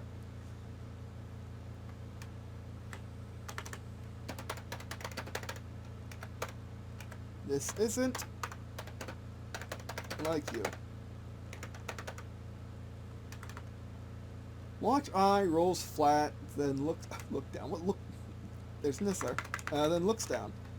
Watch, and you're not that. Are you alright? This isn't like you.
I've been rewatching the scene of Blair Fleet Pacific a few times now.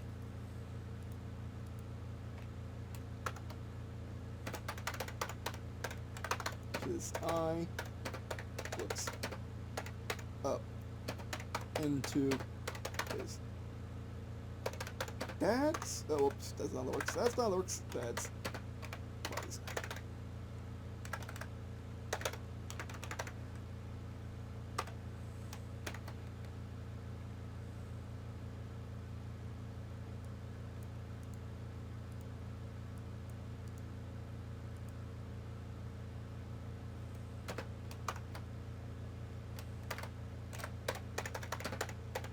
Make happy.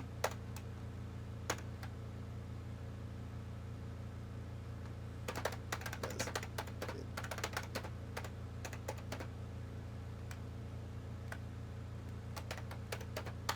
Not then. See it. Oh no, it worked. Nah.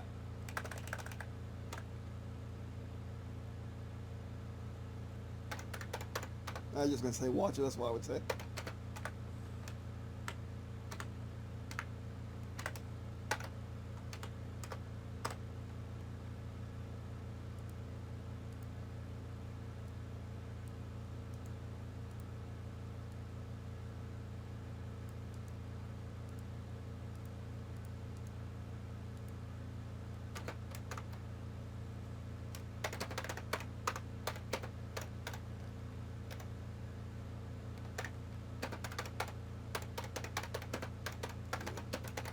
Look at it.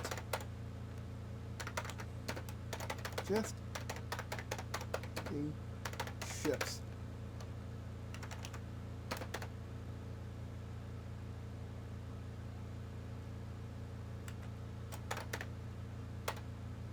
Not even getting the feeling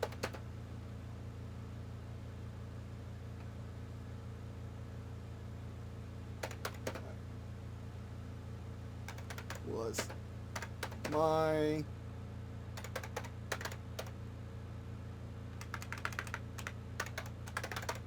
own sensor.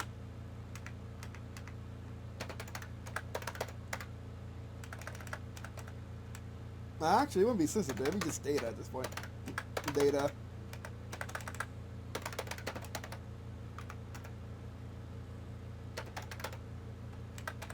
I'm looking at.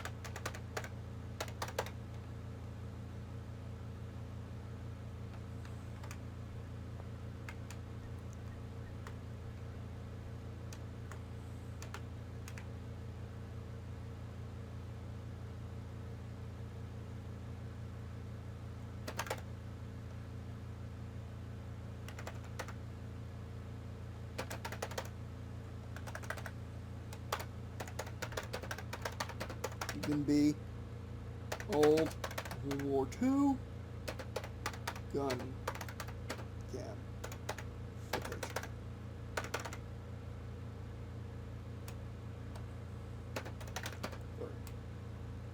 For all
File.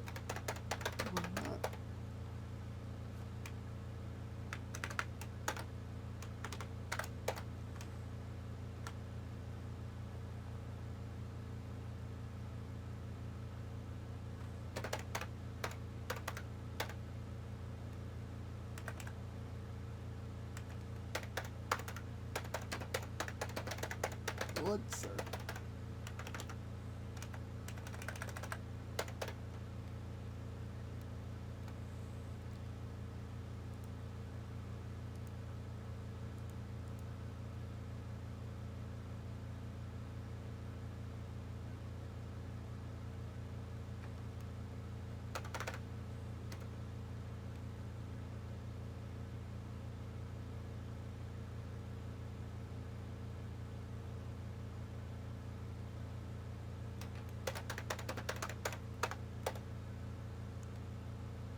Don't think that way.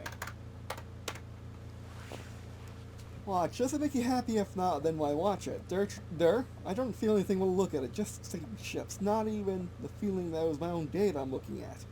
Could even be old World War II cam footage for all I get from it. Watch. You're surprised? Your file would not indicate you would, sir. You don't think that way.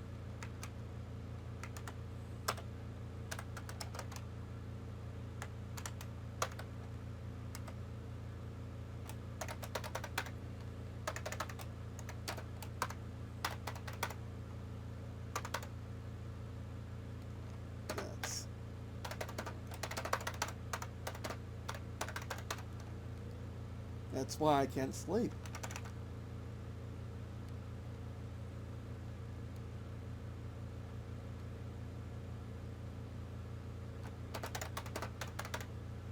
It was fun, and I'm going to use the word fun here. Fun and for a moment, but looking back,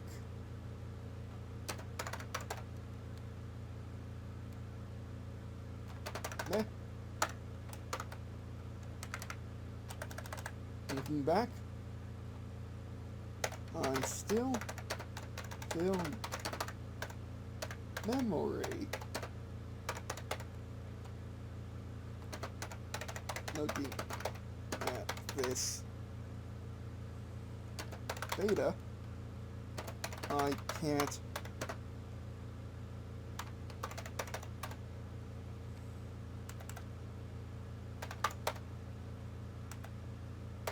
connect it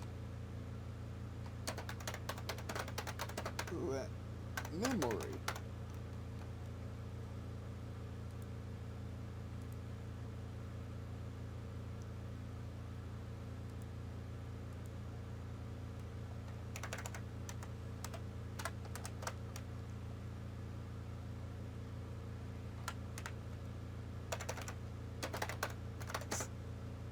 Just a video.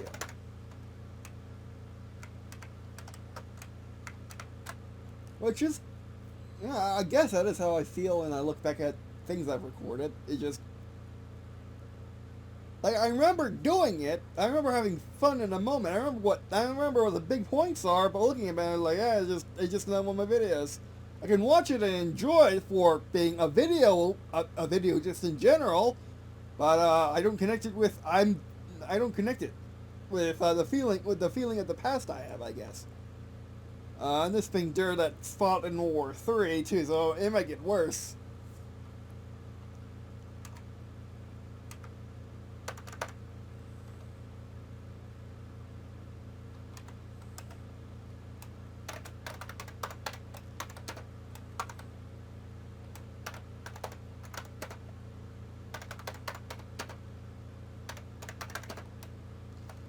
Let's watch some NYC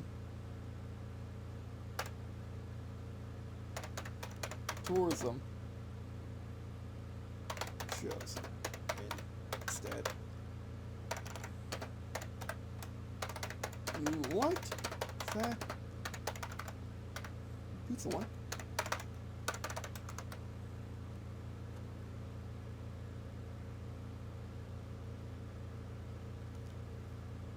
Okay, let's back up a little bit. Does it make you happy? If not, then why watch it? I don't feel anything when I look at it. Just sinking ships. Not even getting the feeling it was my own data I was looking at. Could even be old World War II gun cam footage for all I get from it. You're surprised? Your file would indicate you would indicate you would, sir. What you don't think that way?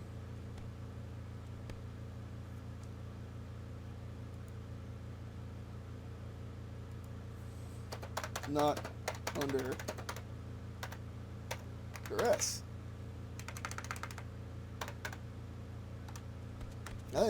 Spell. That's even more true. Desire, stir, how do you spell these? How do you spell these?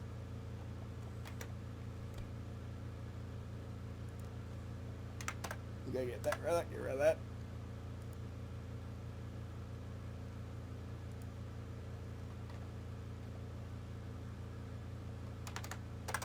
Do I this? Oh, there's you.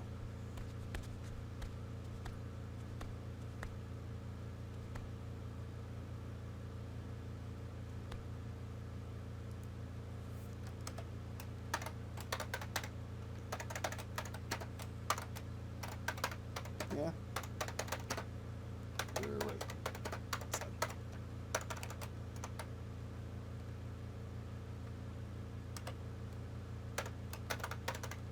To black. I am getting hungry, and there's some leftovers calling my name. I am gonna wrap things up shortly, and in order to wrap things up, I want to write the thing. I want to write the thing on camera. I don't want to write it on camera. We've been going for almost 2 hours now, so this is okay. And we did get the job done. I did what I wanted to. I talked about a lot of things in their story. There are the works we want from it. And then we wrote some. So yeah, wrote some really good stuff.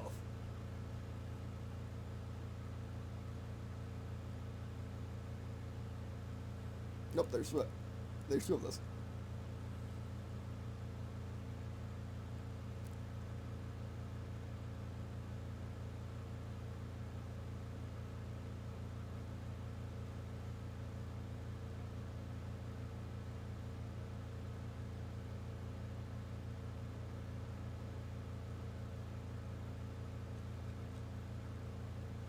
One, two, three. It's, I don't like it. I don't like it, but it's fine. That length is. I mean, there's a super long one too. Part 2 is super long. Part 1 super long. So yeah, it's fine. Just some short ones to before we get to the real like. I'm not gonna be able to write all of episode 4. I just got the realization it's gonna be a long one too.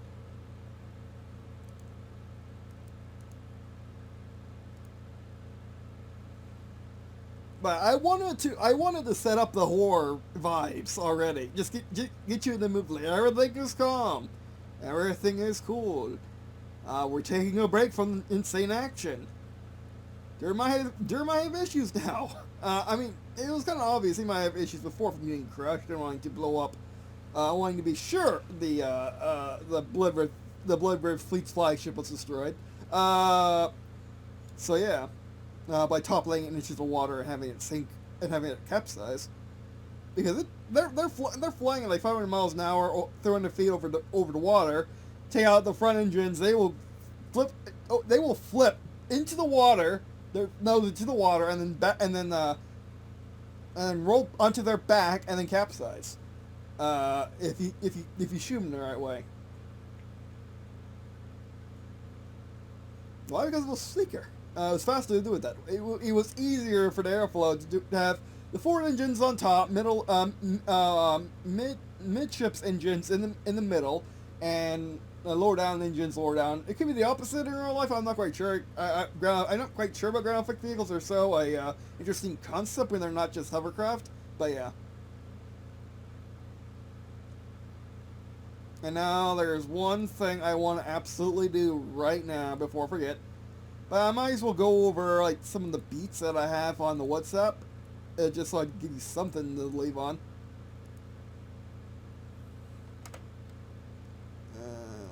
News to me. News to me. Yeah, there we go.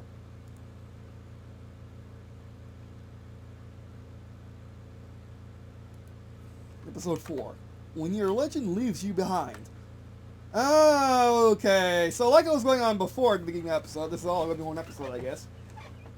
When I'm watching the video and about its code name, as you see, I have the Unity code name during World War III, Civi.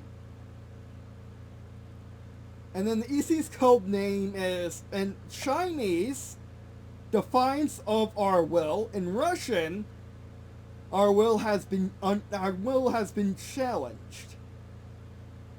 And then Jer will translate it into what he thinks, into what he wants it, in what he believes it means, which would be our will defied.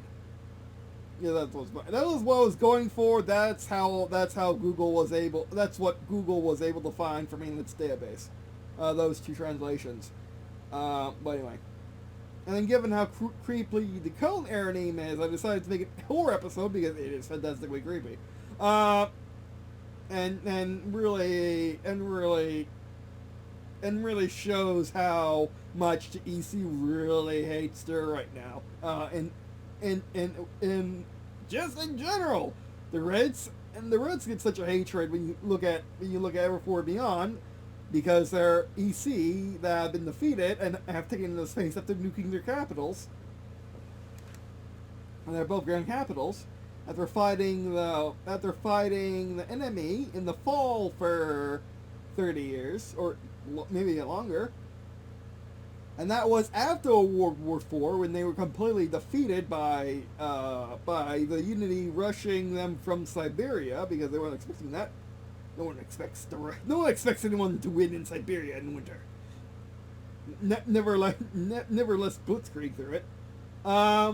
Because the other flanks are completely locked down, and there's just so much undercity. There's just so much city under the ground that you just can't shoot to death, because let's face it, there are too many rail cannons in the continental rail cannons, and just siege rail cannons pointed at the EC that they were not going to win unless they buried really deep underground and had just lots of connecting tunnels.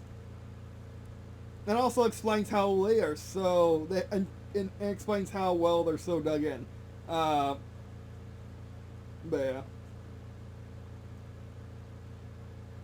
So we already did the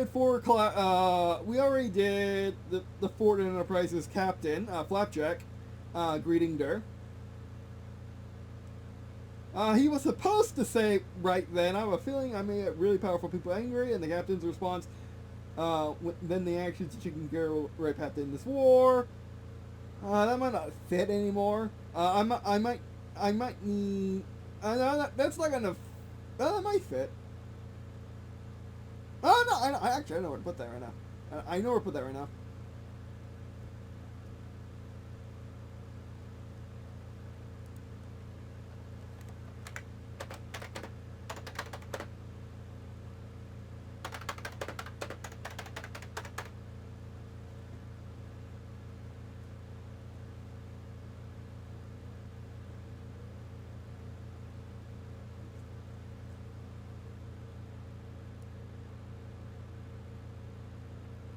I just don't have the last bit.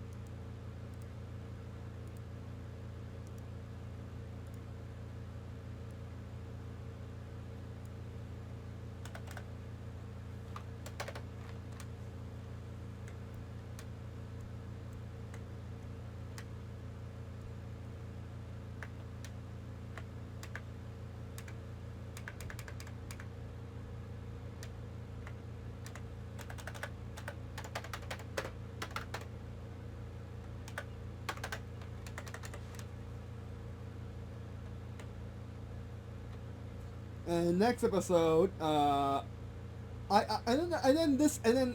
your legend leaves you behind, which I like that name a lot, because it's your legend precedes you, which has always preceded me ever since before I was born. To be fair, if you can believe it, I should preface that. If you can believe it, I had legends. I had legends that preceded me before I was born.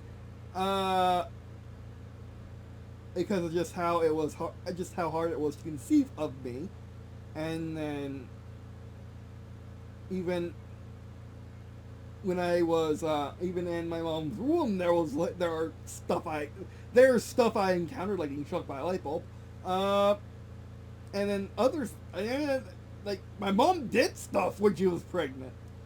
What, your mom did it? But yeah. So yeah, it's just like your legend precedes you. But anyway, so when your legend leaves you behind, I'll get to that in a second. All right, so on the first midnight on the Big Island in Hawaii, there and Delta Squadron or Delta, it's Delta Squadron because how Green&Blue works, are sharing a room. Sharing a room on the forward air bit. I gotta look up what that actually is. You know, I don't like looking up stuff on camera. We did it, but I don't like it. And then the important bits, when quietly there's filled with defined stuff our will, in Russian, your will has been challenged. Oh no, that's Chinese, and then Russian, our will has been challenged. From everywhere, millions of fervent voices. So Dur gets up and wakes up the squadron all out of armor. Slight issue. But the armor is standing.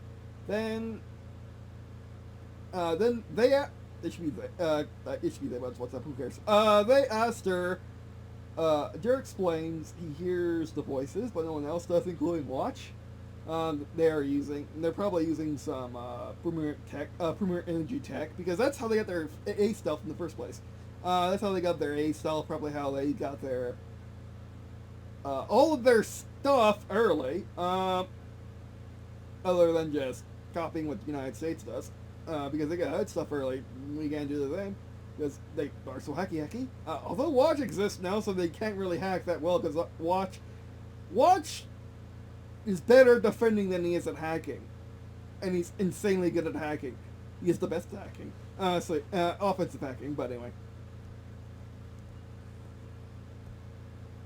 So there gets up, one of the and then here's the voice when one else does, including Watch. So they're probably using Bermuda energy to send those messages, to send those voices straight into Dur's head, or Dur can hear them because they are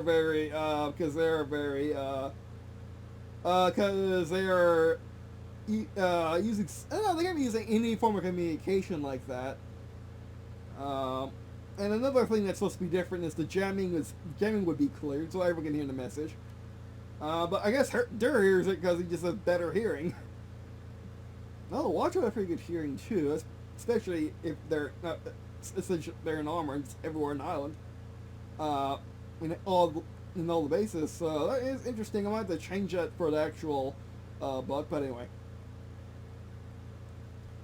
They wanted Delta screens for Dur to get down. Let's be honest, it's Delta 2, the nerd.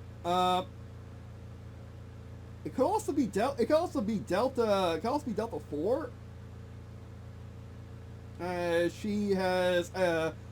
She gets hysterical when she gets extremely nervous, like she can't stop laughing. But anyway, that the screens for her to get down, or just leave it ambiguous.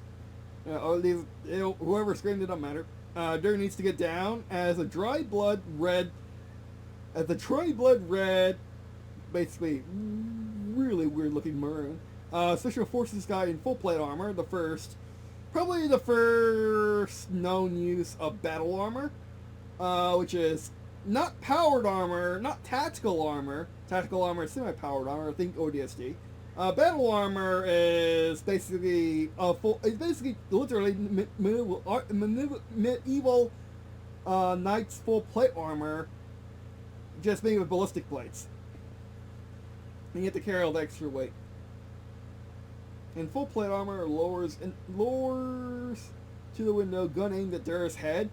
But Watch in Dur's armor tackles him out of the window, guns out and blasting at the rest of the guys on the blasting the rest of the guys on the building. So basically, Watch was watching the window this whole time. He had a really bad feeling about this. If there had a bad feeling, not only the night before, he had a bad feeling, but Watch was probably registering. Watch was probably registering them rappelling down the rope, and their feet bouncing off of the building. So Watch and Dare's armor was prepared, had his guns out, looking at the window.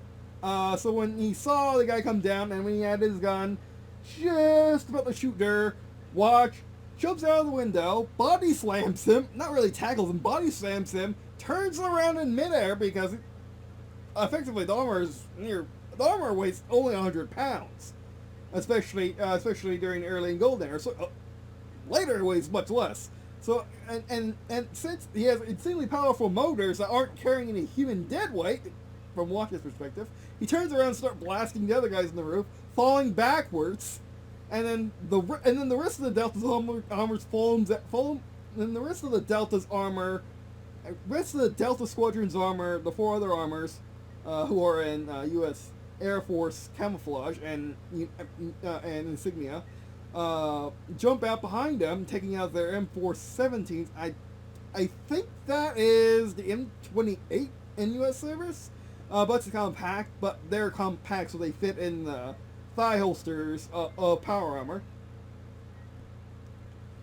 So they're probably extremely thin versions and short barreled versions and short stock versions, because the M417 stock is gigantic. You don't need it in power armor. It might not even have a stock. It's basically just spewing out 30-06, because that's how you kill the power armors, is by spewing out 30-06 before they stop you with their 30-06 spewing. Which takes roughly 3,000 rounds of 30-06 to pin from fresh armor to pin it fully in one spot, or to cripple plate, then get through the gel layer, the G gel. You would need 2,000 battle rifle rounds, or full rifle cartridge rounds like 30-06. To get through, or even better, a GMG, even better, a GNG3, IMG42 just modernized, because that spits out what you need in a minute. There's also these M417s are modified to be extremely high rate of fire, with probably, they would have to have really skinny, one of those weird banana mags that curve all the way up to the barrel, something weird. Probably a forward drum barrel. To carry extra rounds like that.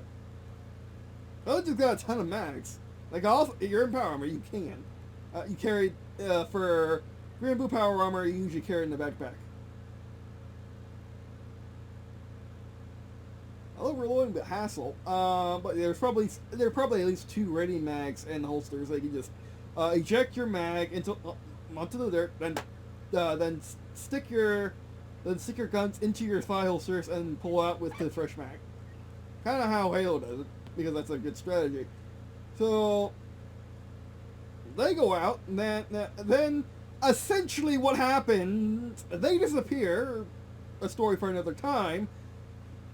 They go save important VIPs in the area because they're in power armor. They can get there fast. In urban terrain, because power armor can go up to 50 miles an hour, or 60 miles an hour. It can run on highway. It can run by itself on a interstate and be road legal. It wouldn't have any tail lights, or a license plate. Besides, you don't need that. You can just run in the grass. It'll be fine. Technically, no, not technically, probably, but still. They're running and trying to catch VIP. So Watch has 5 armors he's commanding by himself because he can. And he's probably going to say 5 independent VIPs. Probably, the captains on the ships are probably fine. So he wouldn't save them, but he would say 4 VIPs in Pearl Harbor and just the surrounding area. Whereas then Watch is going to take direct control of all 5 of their Warmach 2s, which are now safely on an actual land air base, have been refueled, rearmed, and takes whatever weapons was loaded, which would weapons would be, yeah, they will probably have rail cannons loaded just in case they had to fire rail cannons at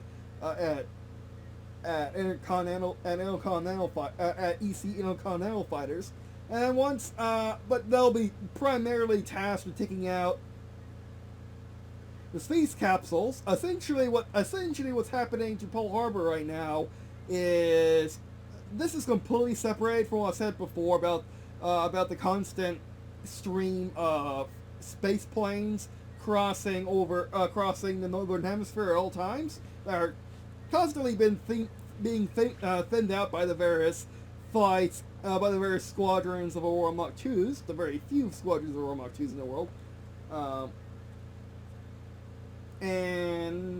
which just so happened to be placed perfectly, which, to be fair, it only gave me is Florida, because Florida might buy some. Yeah, Florida might buy some. The Air Force would have definitely bought some. There are some on carriers, too. Japan would have bought some. Korea didn't buy some. Because they don't really need it. Their enemy's literally right there. Why would they need something to go a third of the world when their enemy's right on their doorstep? And then the French bought some because they would need it, and they do need it, and they did, and it worked great for them. So yeah. So this is an independent attack. It's most likely launched on conventional rockets. So they sacked a bunch. Getting ready for World War III, Russia and China built up all these insane spaceports under the AA self-umbrella so that no one could see them being worked on, hence why you don't hear in modern news, in real world news. I hope, that should be wrong. That should not be a prediction. Don't expect that. Don't really expect, that'd be bad. This World War III is not the World War III. Yes, the World War III is over in here, didn't really lead to that many casualties, but only because there was a thing, and a lot of other Green&Blue characters were a thing, and you don't want to fight this World War III without superheroes essentially coming in to save you. But anyway, so essentially they had a bunch of just standalone rockets that are probably just for the special forces, or just, yeah, I mean, they do have a lot of drop pods and a lot of capsules. That's how they take bases after all. But these things, special forces, kind of have their own thing going on. So these drop pods are disguised, as if that's a thing. No, they're kind of so these space capsules or drop pods, military term. Essentially, I decided a military term for a space capsule, the drop pod, because why wouldn't it be? And these drop pods are disguised, I want to say, as or are themed as floating lanterns you would see in China on Lunar New Year or whatever, various dragon festival. And then so these are raining down on the Hawaii Big Island, probably the entirety of Hawaii, and these things are armed to the teeth of various sizes, probably some that are supposed to install bases and drop vehicles.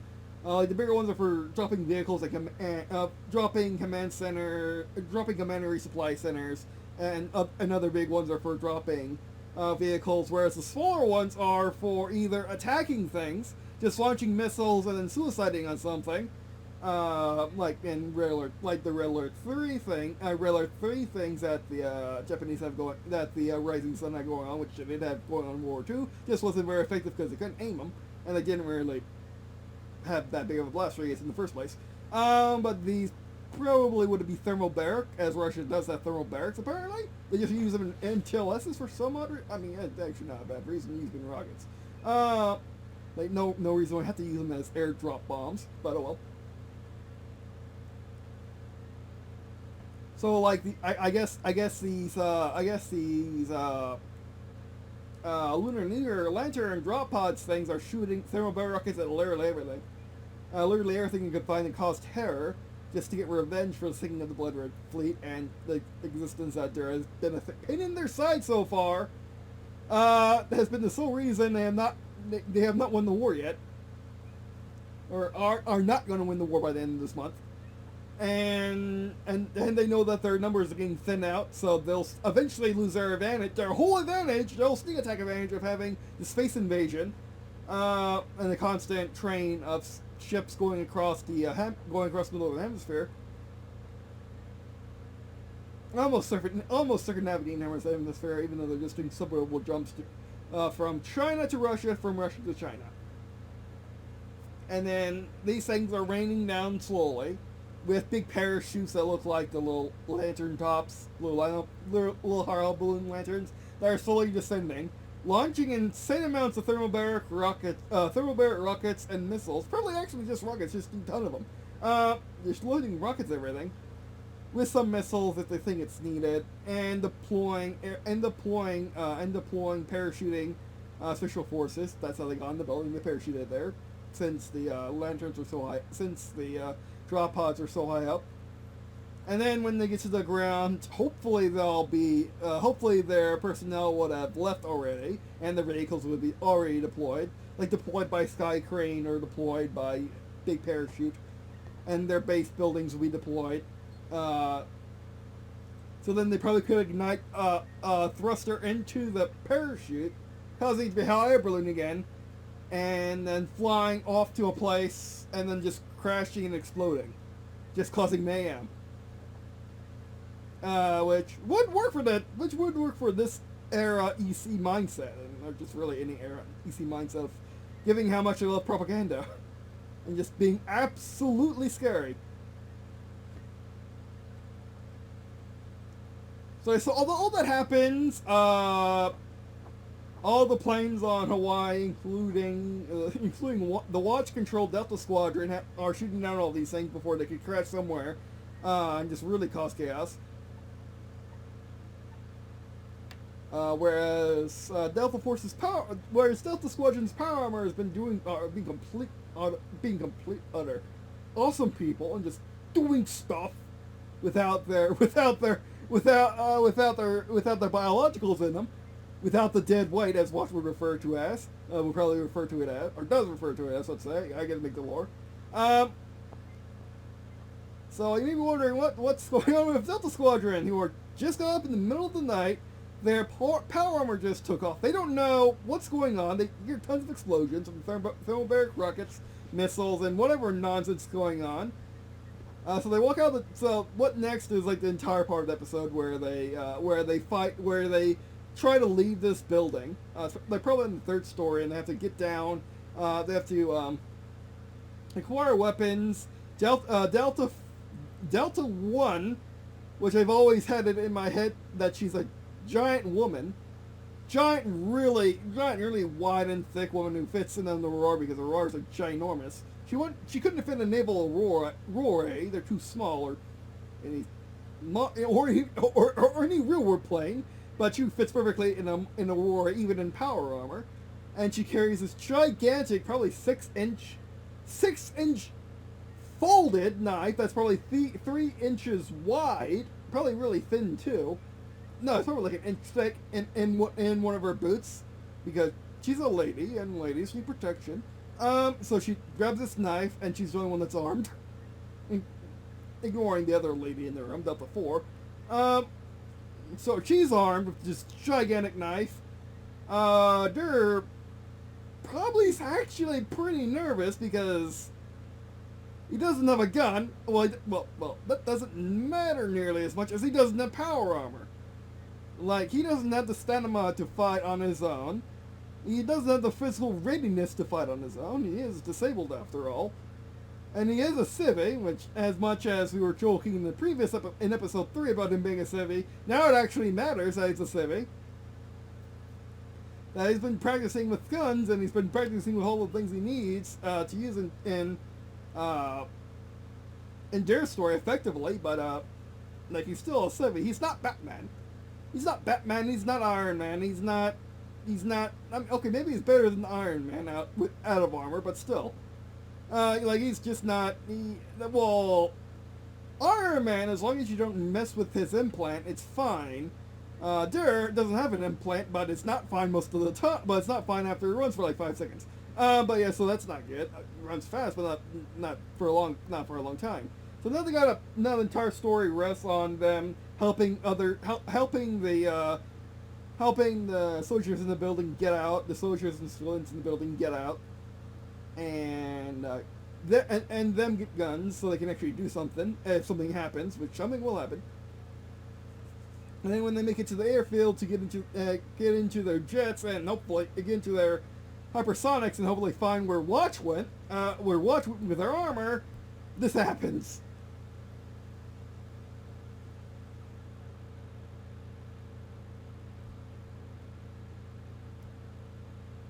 And actually, when they leave the building, hopefully, when they're leaving the building, escorting like a gigantic group of people out of the building, hopefully armed.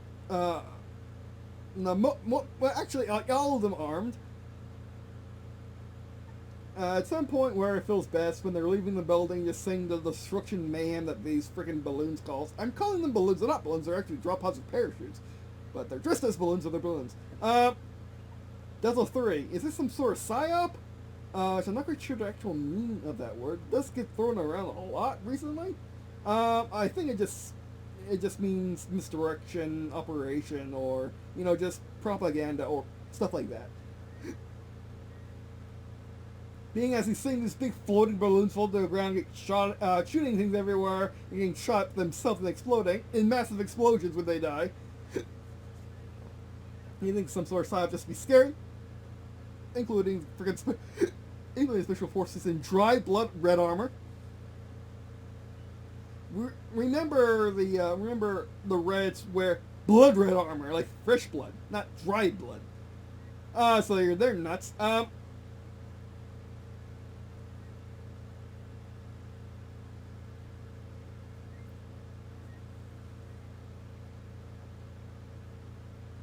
So is this some Delta 3? Is this some sort of psyop? There is also revenge for what we and the People's Battle Group have done to hopefully win the war. Delta 1. That means we're hitting them where it hurts. Delta 4. Delta 4 is just looking around at the destruction on the side of the Look Island. Yeah, it sure looks like it. Like that's the first time. Like you constantly hear her laugh, but this is the first time she isn't laughing. This is too much. I guess she has a zone in which a zone of nervousness and emotional distress where she laughs, and like towards the high end of it she laughs nonstop. At the end of it she doesn't laugh, or laughs very infrequently. When the squadrons meet up with their and then after they get to the airfield, when the squadron meet up with their armors and their planes who just landed undamaged and out of ammo for the 10th time that night, and it's almost day, like they've been falling, like Delta Squadron's been fighting the building and maybe a little bit the base this entire time, fighting these special forces, nonsense people. Who probably just have like what I believe a special forces version of a Russian Chinese gun would look like. These special forces are one of the EC's first actual units. First biological unit that's not just a Russian soldier or just a Chinese soldier that you would find in the modern day. No, these people are the weird combination of both. So yeah. They're the merging of Russia and China. The unholy alliance at its finest. Other than the fact that the space planes are soon mixed and piloted by cheap Chinese electronics. Don't say that to Nixon's face. He doesn't care that much because he knows the truth. He's cheaper than that. But anyway. Delta 1. That means we're hitting where it hurts. Delta Force is distraught, so the squadron meet up with their armors and their planes who just landed undamaged and ammo for the 10th time that night, and it's almost day. So they've been fighting from midnight to dawn, so they've been fighting for 7 hours. Watch. Break. Why and how? Delta 3. Is that all? He went AWOL and... probably won't say it. He would AWOL, comma, we could have been killed, or you two put on trial for stealing U.S. government property. Watch. On the internet, no one knows you're a dog. And then fade to black, or just cut it there because it might be the end of a page. And that's the best way I could sum up and that's the best thing I think Watch could say in that situation. Because Watch, in the early era, was more of a memer, because it's the 2020s, what do you want from him? When he was born in the 2020s, and he's on the internet, what do you want from him? So he knows the memes, he knows all the dank memes, and even some of the old memes, but some of the memes that no one uses, and he knows the memes. So he says, on the internet, no one knows you're a dog, which is a meme. And the meme, which I think is from a TV show, it could be a TV show, it could just be a comic strip, a web comic or whatever. On the internet, no one knows you're a dog is very apt in the situation. Because Watch, being the frickin' AI god thing he is, Watch was able to put on the impressions that the bios were in the planes and bios were in the armor, because during the chaos no one was checking to see why they were in 3 places at once. So when Watch was controlling the armor, be it they would be separated, each at a different separate VIP, going to a separate VIP and escorting them to safety in some bunker somewhere, or just making sure their zone is safe. Once they meet, and then when they finally meet the VIP after making their zone is safe, maybe it was a hostage situation.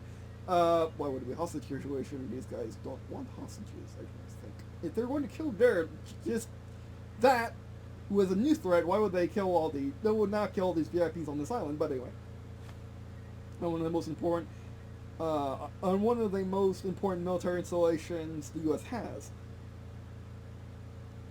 So, Watch when he walks up to a VIP, he will act physically like he would think the bio would react, whether it be Delta 1 or Delta 1, 2, 3, or 4 would act in their armor, including aiming and everything. They're all pretty good shots for the most part in armor. Some of it's with Watch's help. Like, for example, Delta 2 sucks at using a rifle. He's amazing with the gun sight. He's amazing with a vehicle. Well, he actually not even with a vehicle. He's amazing with a plane, going guns in the plane, but he absolutely can't shoot a rifle worth anything. Watch would probably ignore that and just be an excellent shot anyway. And just pump up his legend bit, be the hype man. And then Watch would talk in their voice, albeit a synthesized version of their voice, albeit perfectly, because how the armored speakers work and how intelligent Watch is being on the internet. He is as powerful as all the computers he is on. So I guess to synthesize their voices completely, and just basically bees them in the plane when he's communicating on comms in the plane. He is them. When he's flying the plane, he acts as close as he can while still being Watch's OPness. While all this version of Delta Squadron could beat Watch, and could beat Watch in a simulation with Watch cheating, using all his abilities to his advantage, being an AI in a computer with virtual planes. Like, he couldn't beat them in real life, but it wouldn't matter. It wouldn't matter. People aren't going to notice that. People aren't going to notice that that Delta Force acting a bit not as good as they usually act. They're not flying as well as they would be flying if they were in it, because of the chaos. So when they all meet up at once, let's say their base is pretty. Let's say they all meet up in a hangar. Yeah, as much as I like the image of whatever the moon is doing, which I don't know what the moon is. I really don't know. I don't know the lunar cycle at all. Whatever the moon will be doing on the 6th of June. Actually, we should change that.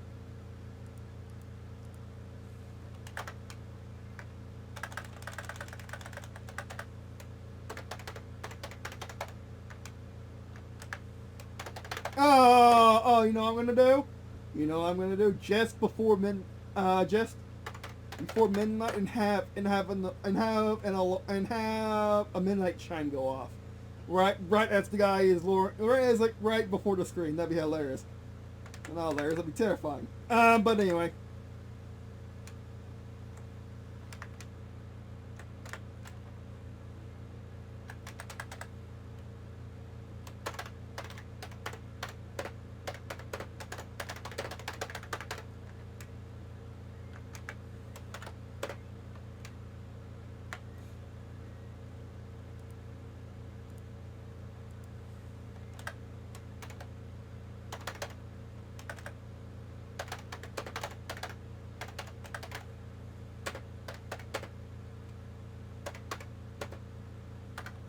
Barracks on Fort Island.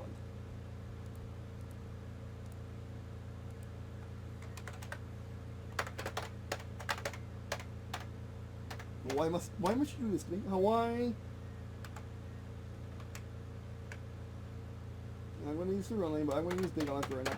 I'm pretty sure it's Big Island. No, actually, it might not be Big Island. It's kind of the only island I know by heart. But anyway, Big Island. You say it's still there. Big Island. So actually they're on Fort Island, technically. Is this an island in it's an island in a bay in an island. It's weird if you think about it. Hawaii, USA.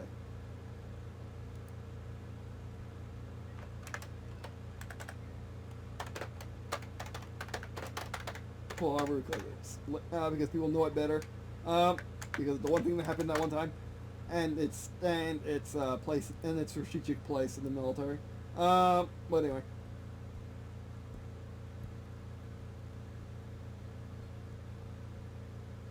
Third stories?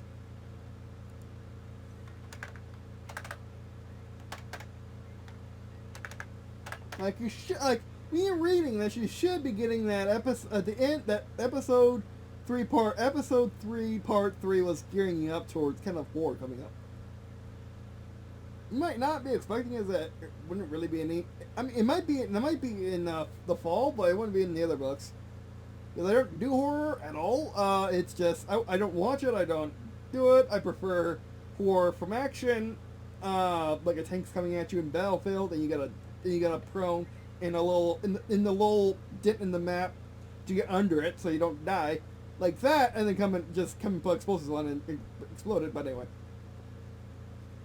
but yeah, no, they would have skipped today. June 7th.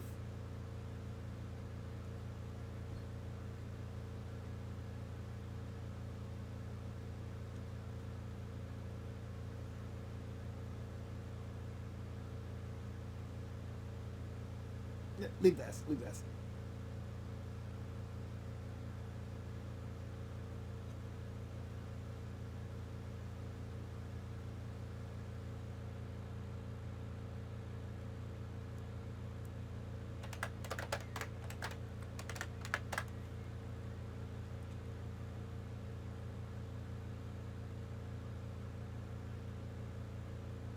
Because midnight not works in the day, but anyway.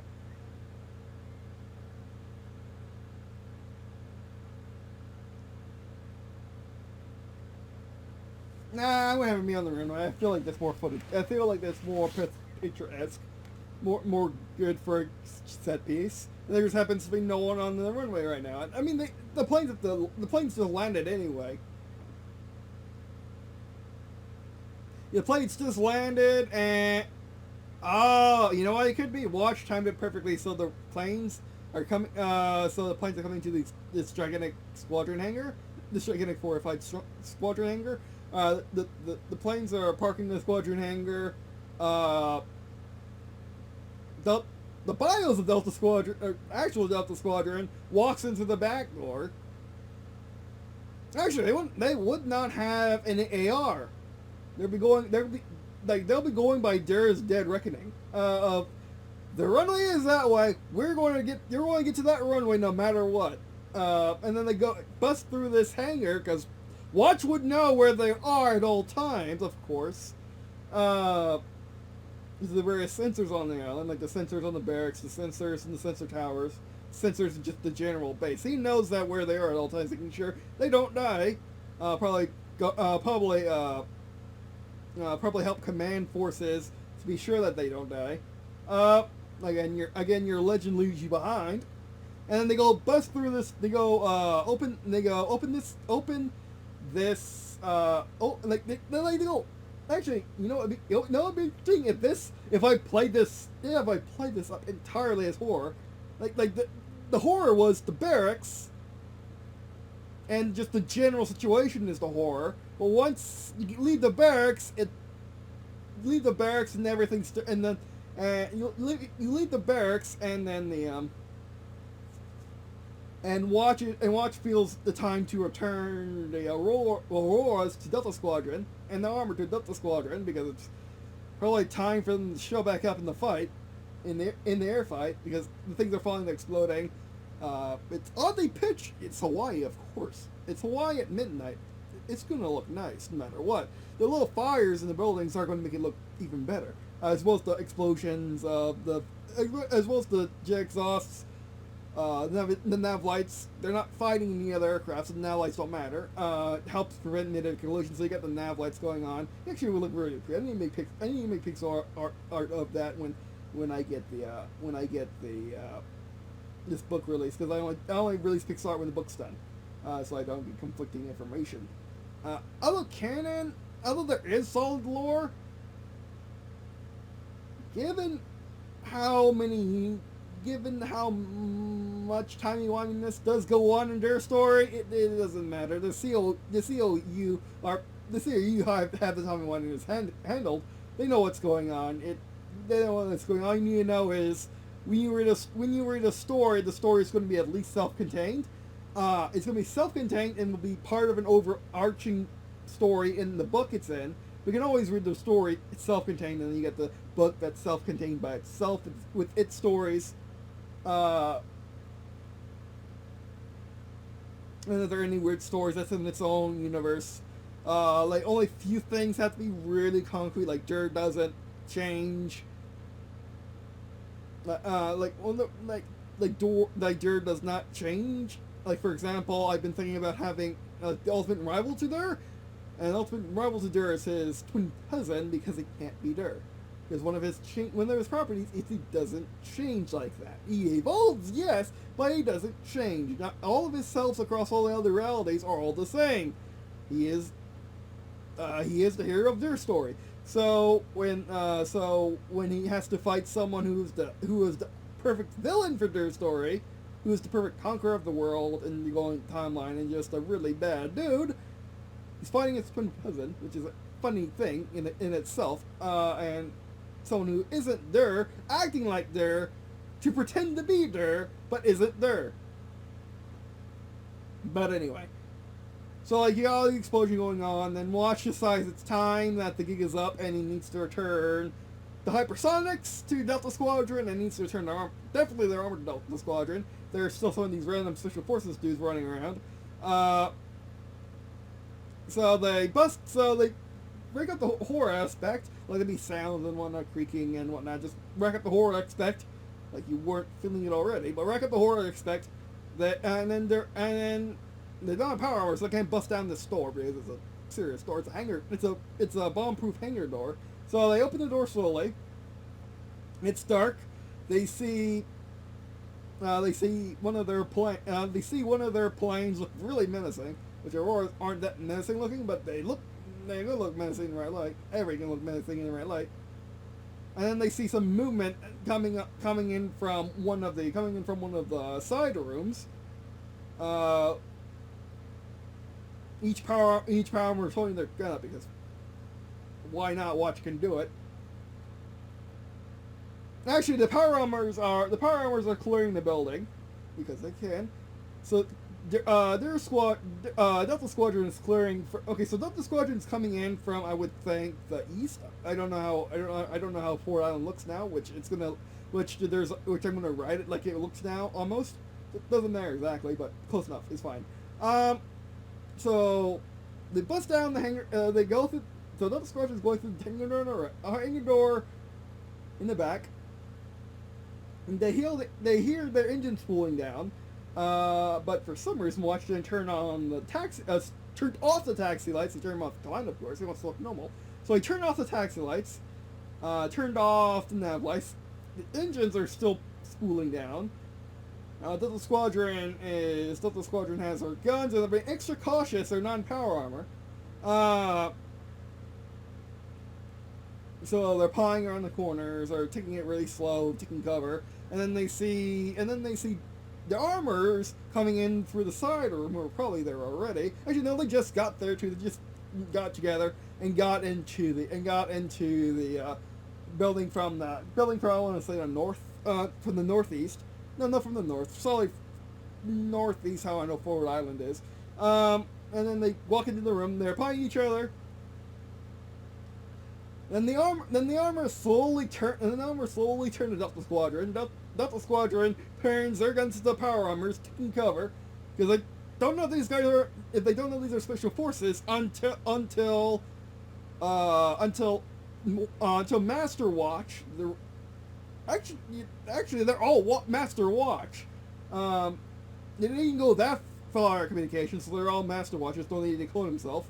And then Master Watch in Dur's armor turns on Dur's headlights, or helmet lights, which are pretty unique to him. They're actually based on a Rock Raiders figure, 90s Lego set figure helmet. So Dur's lights goes on, and Dur lets out a sigh of relief, slings his gun over his, puts his gun in safety, slings it over his back, and runs up and hugs Watch. And then they have that discussion. Watch why and how.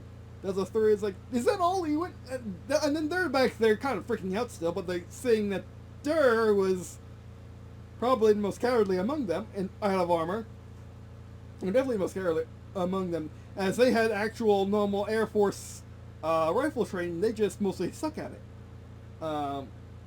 Actually, Delta 3 is probably a crack shot, because why wouldn't he?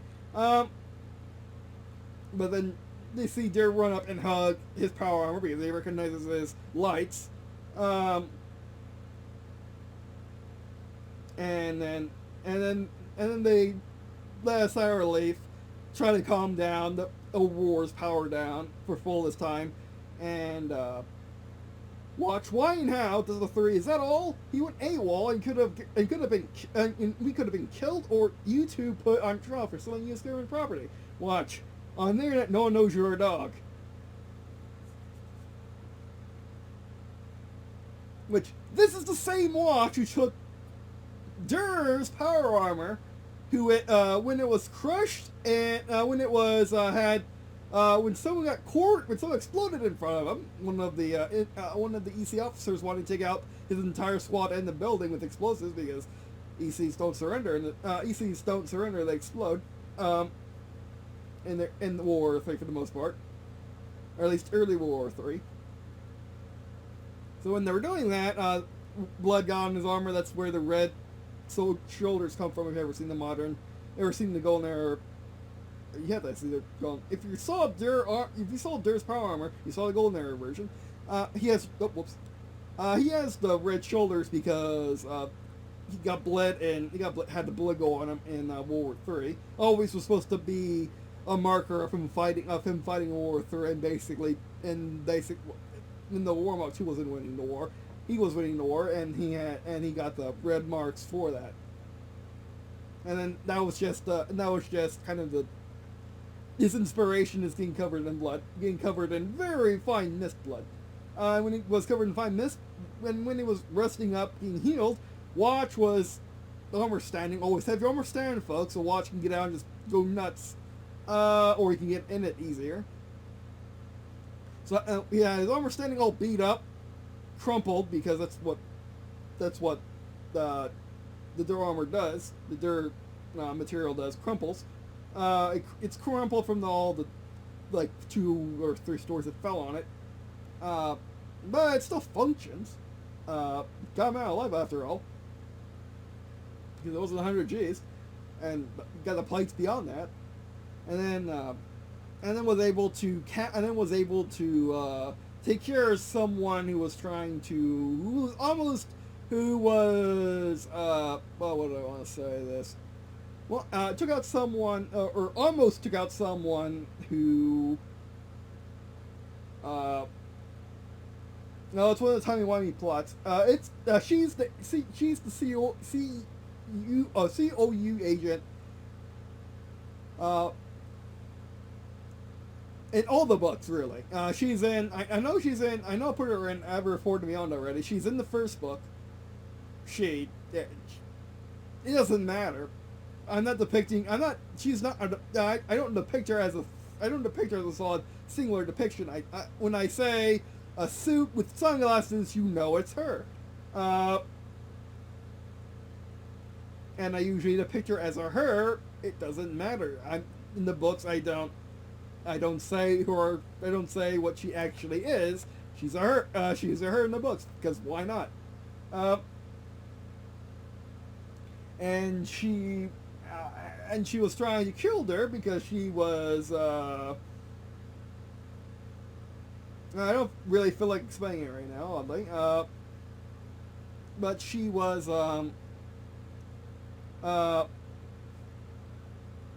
Yeah, but yeah, she was trying to kill her, and Watch got up and just effectively neutralized her by taking her gun, which she got from the armory on base. This was happening back in Langley, before they left on this mission to the Pacific. Got an M9 Beretta, because it's the Air Force. They are going to have some of these old guns laying around, even in the 20s. And got one of their guns, which are basically triple-barreled rail shotguns. I always forget what I call it, but I never had one before, and thought this was the perfect time for Dur to have a shotgun. Such a classic weapon for me. And he uses it in the early era because it's actually quite crude. It's still useful in the later eras, of course, but in the early era, it's either that, where you got 3 barrels of bam, bam, bam, splat, splat, splat, or cover an entire room 3 times, or it's cover entire room in hypersonic projectiles 3 times, or it's the rod rifle with you hold on the trigger or tap the trigger, recharge after 3 seconds. Hold the trigger down for 3 seconds or tap the trigger to recharge for 3 seconds, and you shoot after it charges. It's really good, but it's not the most CQB worthy weapon. It's really long. It has a fixed stock. You can't fit it on your person. You can't fit it in your thigh holsters. You got to put it on your back with magnets. And the shotguns can actually be attached to each other. They're break actions, kind of. They have magazines, but they're actually break actions. So you can break action the gun and then use it to an extension to make it even more powerful, but make it a long barrel shotgun instead of 2 sawed-offs or short barrel shotguns that fit in your thigh holster, so you can do wield, or you have it as one massive, like, you don't mess with the shotgun. But yeah. And then he used one of them, and the situation calmed down, and they recruited a CIA agent to be his first official. There might be more before this. Who knows? The circle of understanding is internal. It has always existed and has always not. It has always existed. Let's just say that. And if past, future, and present, it has always been there because of that one agent, probably. But yeah, that's an awesome moment. But I feel better for you to read it and talk out loud. It's a tad bit embarrassing for me to write, but I needed to let it out, and it felt good in the book. Don't worry, it's still PG. It's still PG-13. It's fine. That's all I'm talking about. But anyway.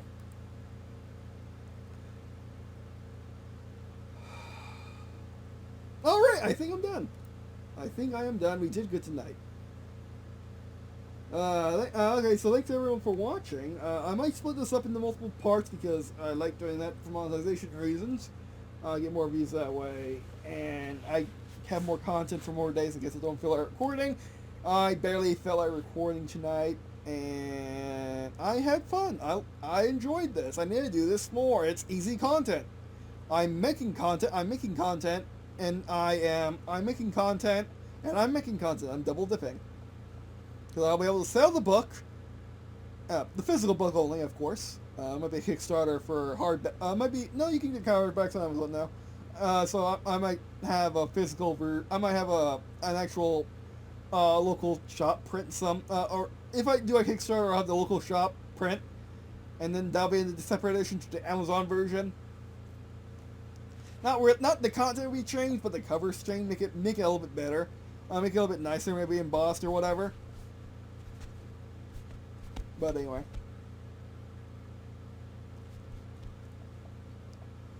And just make nicer versions for people that want to support the local shops on Amazon, and support me more directly, because I'll probably be able to make more profit off of the book I print with the local printer than off of Amazon. Of course, I'll always feed the digitals for free as long as I can, which is probably going to be forever at this point. But yeah, digitals are always going to be free. Digital version of everything I do, pixel arts, not really games. Games are going to be interesting. I think we're going to do the id strategy of give you the first mission, give you the hub world, first mission, training missions for free, multiplayer for free, of course, not Halo Infinite. Well, I've been saying Halo Infinite should do, which is that free normal multiplayer, and then you pay with your campaigns.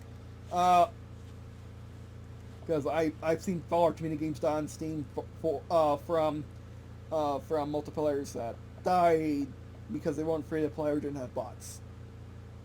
Yeah, and even World Warplanes is dead, and it is free to play, and it does have bots. Yeah, I mean there's always one person on the team, more or less. Sometimes they're not, but more or less there's one person on the team, and it's still fun to play regardless. It's just Wargaming has been really nice keeping it alive as long as they have. But anyway. Alright,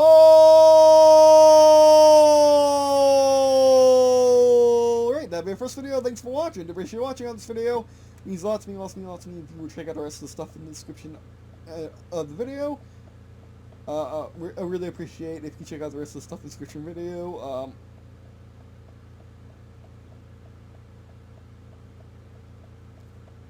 Well, what am I supposed to say? I get sidetracked. Sorry, I'm getting distracted. Alright. Okay.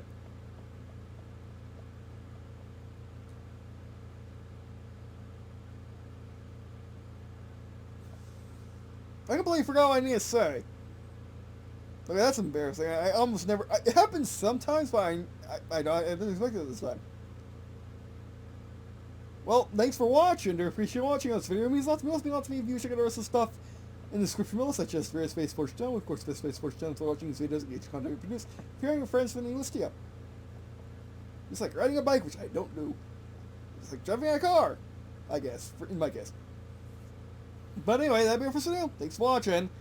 I really hope you're staying safe out there. If you're one of my Russian viewers or one of my Ukraine viewers, and I hope this is getting you through this time. Again, unless you're Ukrainian or Russian, it shouldn't affect you unless your nation sends UN to go stop the Russian advances. But yeah, I'm still. If you're worried about the whole situation in the world, I'm more worried about the fact that no one stopped this thing. They could have stopped easily. There's so many easy ways to stop it. Just no one did it over the last 2 decades, really. But anyway. So yeah, I really hope that enjoying this really long video. I'm going to probably keep that really long too. Enjoying this really long video and just hanging out with me. Sorry it's going to be streamed, I just don't like it. And we did have an interruption, so yeah, I'm just good thing this wasn't streamed. But I just don't like streaming. I need to do it more. I don't like it though. So hopefully this long video satisfies that streaming niche. I think for more for the podcast maybe. I don't know. Up to you. But anyway, thanks for making it this far. Yeah, some of you, if there's other works. Some of you did probably. I don't know. Just leave a comment if you say you watched the entire thing, or just skip to parts. Skip to your favorite parts, and then watch the end. But anyway.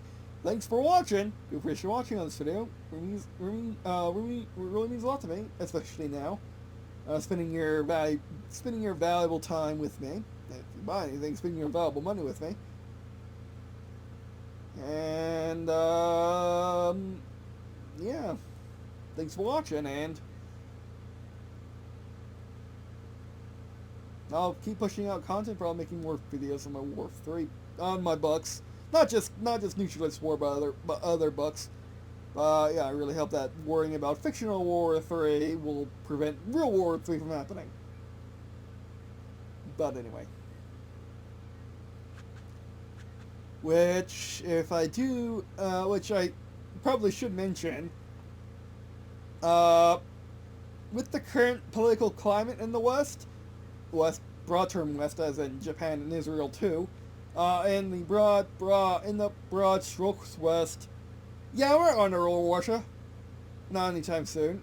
Probably if they go up to Poland, we might not do that either. It's Poland. Who cares? We didn't care. We didn't care the first 2 times Poland was got, so why would we care the 3rd time? But anyway. Although they're building stacks on the perfect defense zone for a Russian attack, which includes Poland, and Poland does have a really good military to get to the soft middle belly of Europe, such as Germany. It would just surrender and will lose. Not that Germany can't fight; it's just that they won't last long, and they don't have many units because they're all poorly maintained, and they have no parts or ammo or IRL training, such as shooting things with bullets, not with bullets and driving tanks around, because they don't got funds for fuel or bullets. So yeah. If they could somehow get to Germany, take that out, that'd be easy. Be just like France in World War II. Hopefully, and I do fully expect France to be the last one standing and being able to pull up a gigantic fight. Hopefully with the UK, as always, but anyway, or as now. But then again, France and the UK have started hating each other again, or at least they never stopped, and now that's just flaming up. So yeah, but anyway. Again, I really appreciate you listening or watching this video. And yeah, that'd be it for this video. Thanks for watching. I do hope everything ends well. But I know for a fact in this situation, hoping's not gonna do it. Calling your representative and telling them to do something about it, do actually something about it, is gonna do more than throwing money at charity, which is Putin just gonna mop up when he conquers Ukraine and puts in his pocket. And most charities are nebulous with their support anyway. I mean, if it's a refugee charity, that'd be fine. But if it's the Red Cross, they're gonna heal. They're gonna save lives.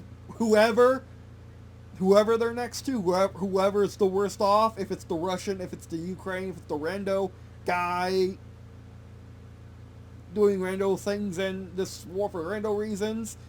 If it's for the man who swam there and climbed the Swiss Alps to get into the action, and then got some blood in his jeans and needs it to get washed out, and the Red Cross needs to come and wash his jeans. But yeah, whatever it is,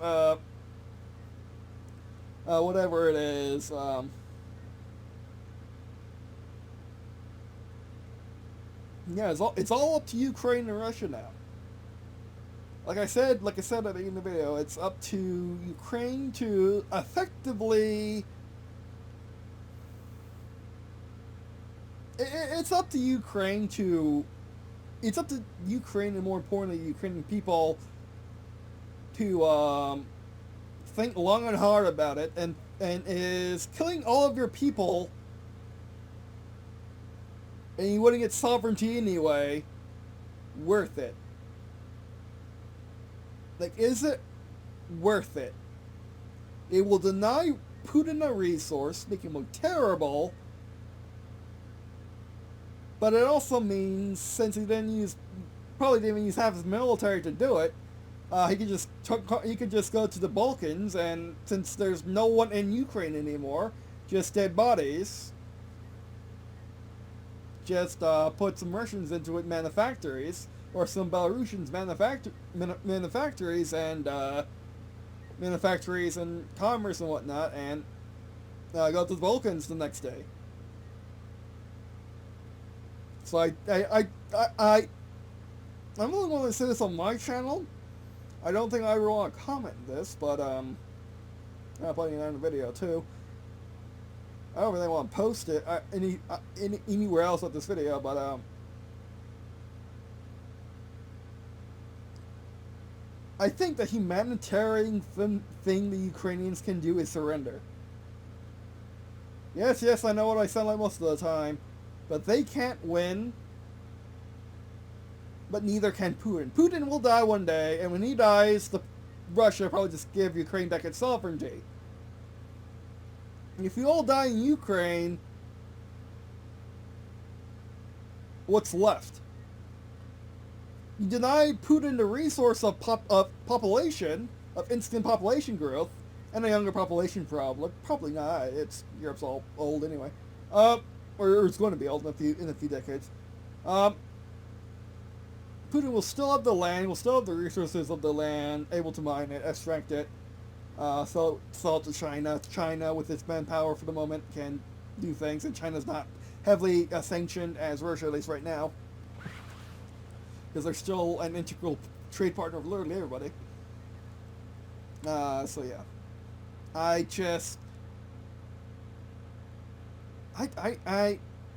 In this war at this time, I don't think fighting to the last man and then past that is what you want to do, Ukraine. You should surrender.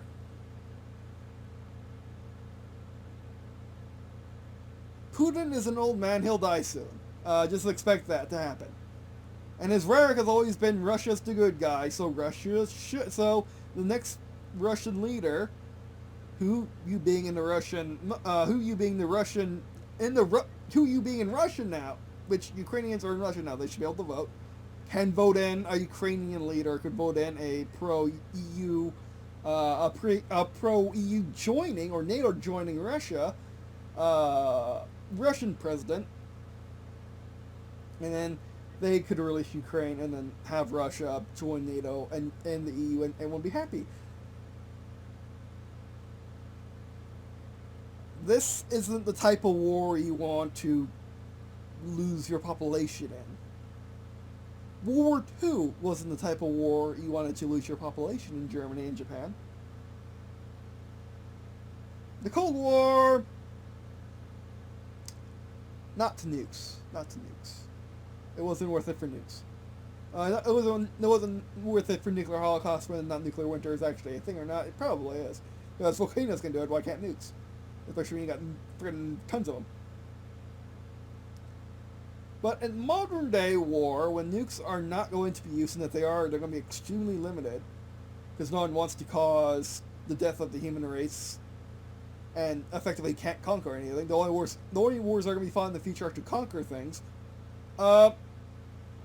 Between ideologies, yes, but to conquer things. It's always been about to conquer things. Even if your ideology, you want to conquer the other ideology because you want to conquer them, and make them your ideology. No two peaceful nations have ever gone to war, I don't think. Yeah, no two peaceful nations have ever gone to war. America and Canada, they never gone to war. We don't even have a serious border with them. There could be literally no border with China, not China, is the Pacific a border? But there's no border to Canada, because there's barely a border to Canada, because both Americans and Canadians don't like us immigrating to each other. Yeah, we do like to see citizenships. Interesting. But yeah. But, I mean, in all the fiction, with all the American fiction, there are resistance movements, but they're always kind of limited. Because Americans know that while we all gloat that we will all want to die, we all want to be better dead than red. In reality, the American spirit is harder to kill than the country itself. America doesn't need Washington D.C. You can have it. The Canadians took 1812. We laughed at them. We don't need this land. You can have it. We'll take it back in like 2 days, or whatever it actually was. The Canadians make this massive thing about taking Washington D.C., but if we did that to Toronto, you wouldn't have a nation. You wouldn't have much more. If we took a little pocket that's basically surrounded by America on 3 sides, yeah, that's your entire nation, dude. What's next? Like Vancouver? You're going to move your capital to Vancouver? Seriously, you're going to move your capital to Vancouver? We can take that too. Actually, you just cut your nation in 2 at that point. There are no real big cities there. In between the high population density of that little peninsula, that little going into America place, and then in Vancouver, there's literally nothing. Just go straight up and then cut it in half. But anyway, and then you use the Alaskans to cut into that part, and then you cut Vancouver surrounded. What have you done? But anyway.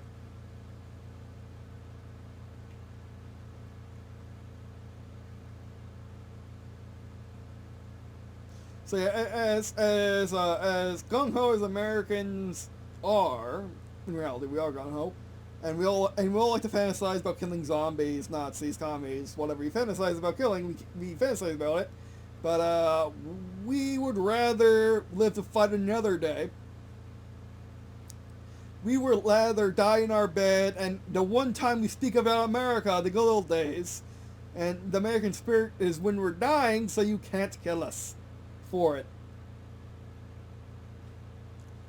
And that's how we spread down the message of America in our deathbeds. And the American spirit is impossible to kill. What Green and Blue is essentially the American spirit 2.0. But yeah.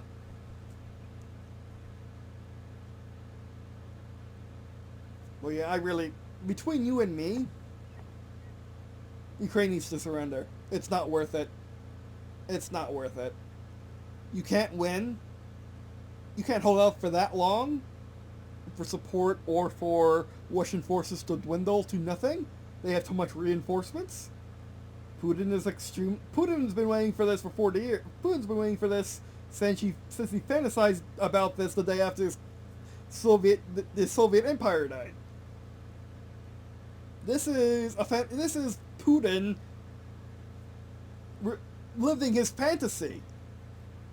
He's been planning this far longer than Ukraine has ever wanted to join NATO. You can't win. So don't try to kill yourselves on Russian bullets. It's not worth it. Especially with what people say right now, if you surrender, no, you're fine. Russia still looks evil. And they will still sanction Russia and everything. You have to live under Russian rule for a little bit, which is bad, yes, but it isn't that much of a downgrade from what you are dealing with already. One of the reasons why you weren't in NATO and the EU to begin with is because you're corrupt, so what's the difference? And you also have oligarchs. Like, as much as I like Ukraine, it's just not worth it to continue fighting.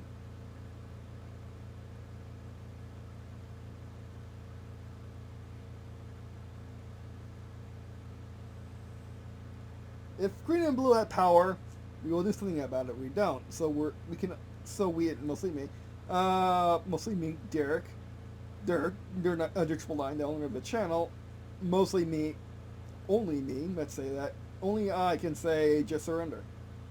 It's not worth it. You got an ace of aces out of it. I mean, you got an ace of aces out of it. Bury it, because there's no other ace right now that I know of. So just surrender. Have him retreat. Have him and the rest of your Air Force and military retreat to the border. Leave your capital exposed and have your military fight another day. Give no Russian, don't give the Russians back their steel. Go with the Poland's their steel at the very least. Make a fighting retreat to the Poland border, back into the Poland border, and or surrender them back into the Poland border. You would have lost, but Putin wouldn't have any more military assets. You would still have a population that can fight another day. They can still pass on the Ukrainian dream, which, to be fair, Putin doesn't want to quite literally destroy. I doubt they will name it New Russia. He was just using that as an excuse to conquer you. But yeah, it's just not worth it. But yeah. I'm just sorry, but my analysis of this situation is, don't be like Syria. Don't ever be like Syria. Only be like Syria if you have bigger allies backing you up, which you don't. It's not worth it.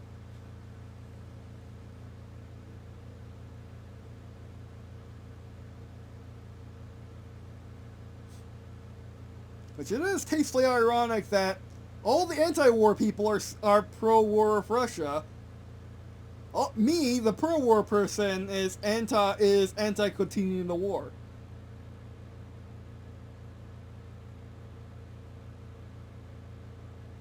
Pro-war, whatever I am.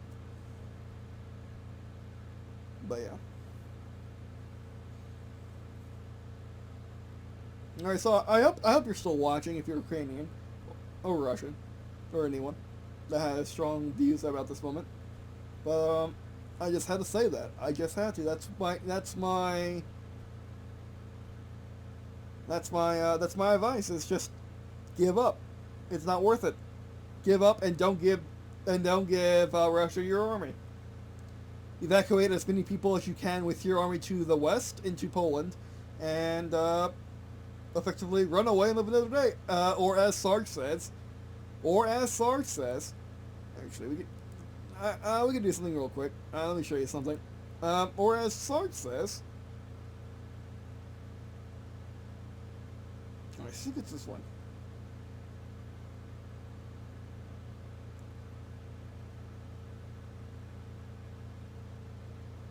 Or Sarge says, advance backwards.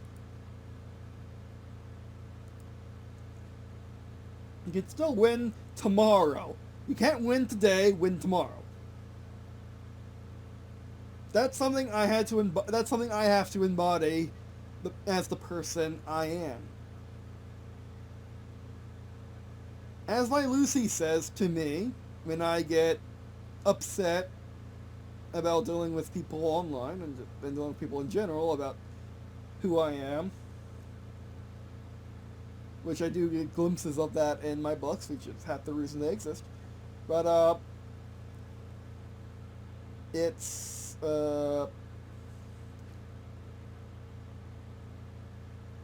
lay low and thrive. Lay low and thrive. That's what Ukraine needs to do right now. They need to get their forces out of there. Anyone that wants to run, and anyone that wants to retreat, anyone that wants to advance backwards out into Poland, while keeping the Russians on one side and keeping your reverse and keeping your vehicles in solid reverse, and just pull out of Ukraine. Pull as many people as you possibly can. That is the resource Russia wants, and just get out of Ukraine.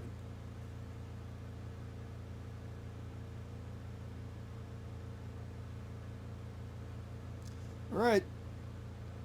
I didn't want to do this. I didn't want to do this in this video, but definitely didn't in this way. But I had to. But anyway. Okay.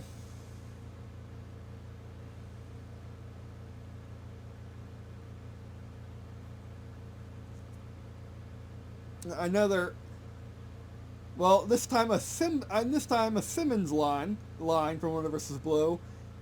This is not a good day to die. Oh, is it Simmons or was it another character? It might not be another character, but this is not a good day to die.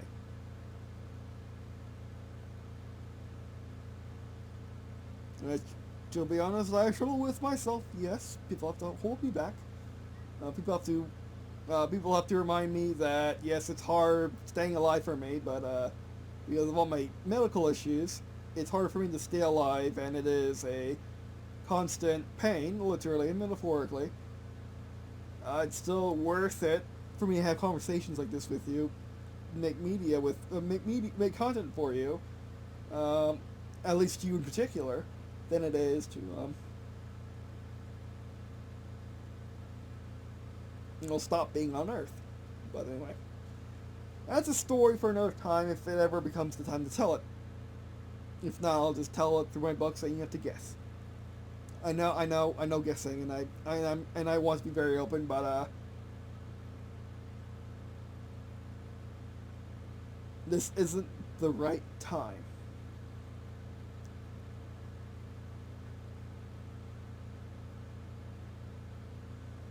And before I go, I just want to say one thing. I knew my mother died because I felt extremely upset around the time of her actual ceasing to live.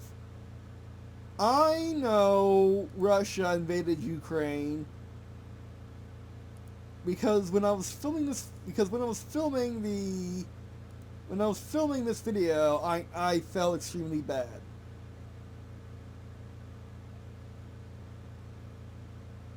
I just know these. I just know things.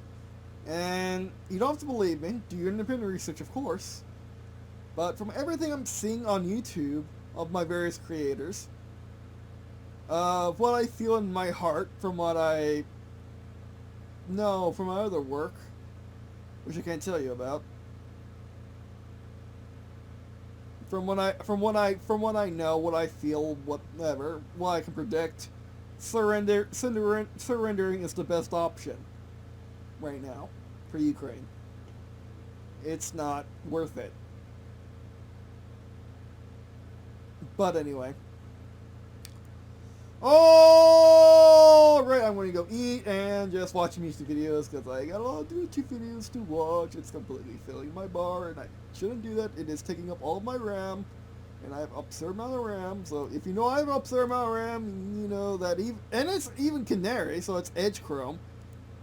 Like 45, yeah, 45 because I got this going on.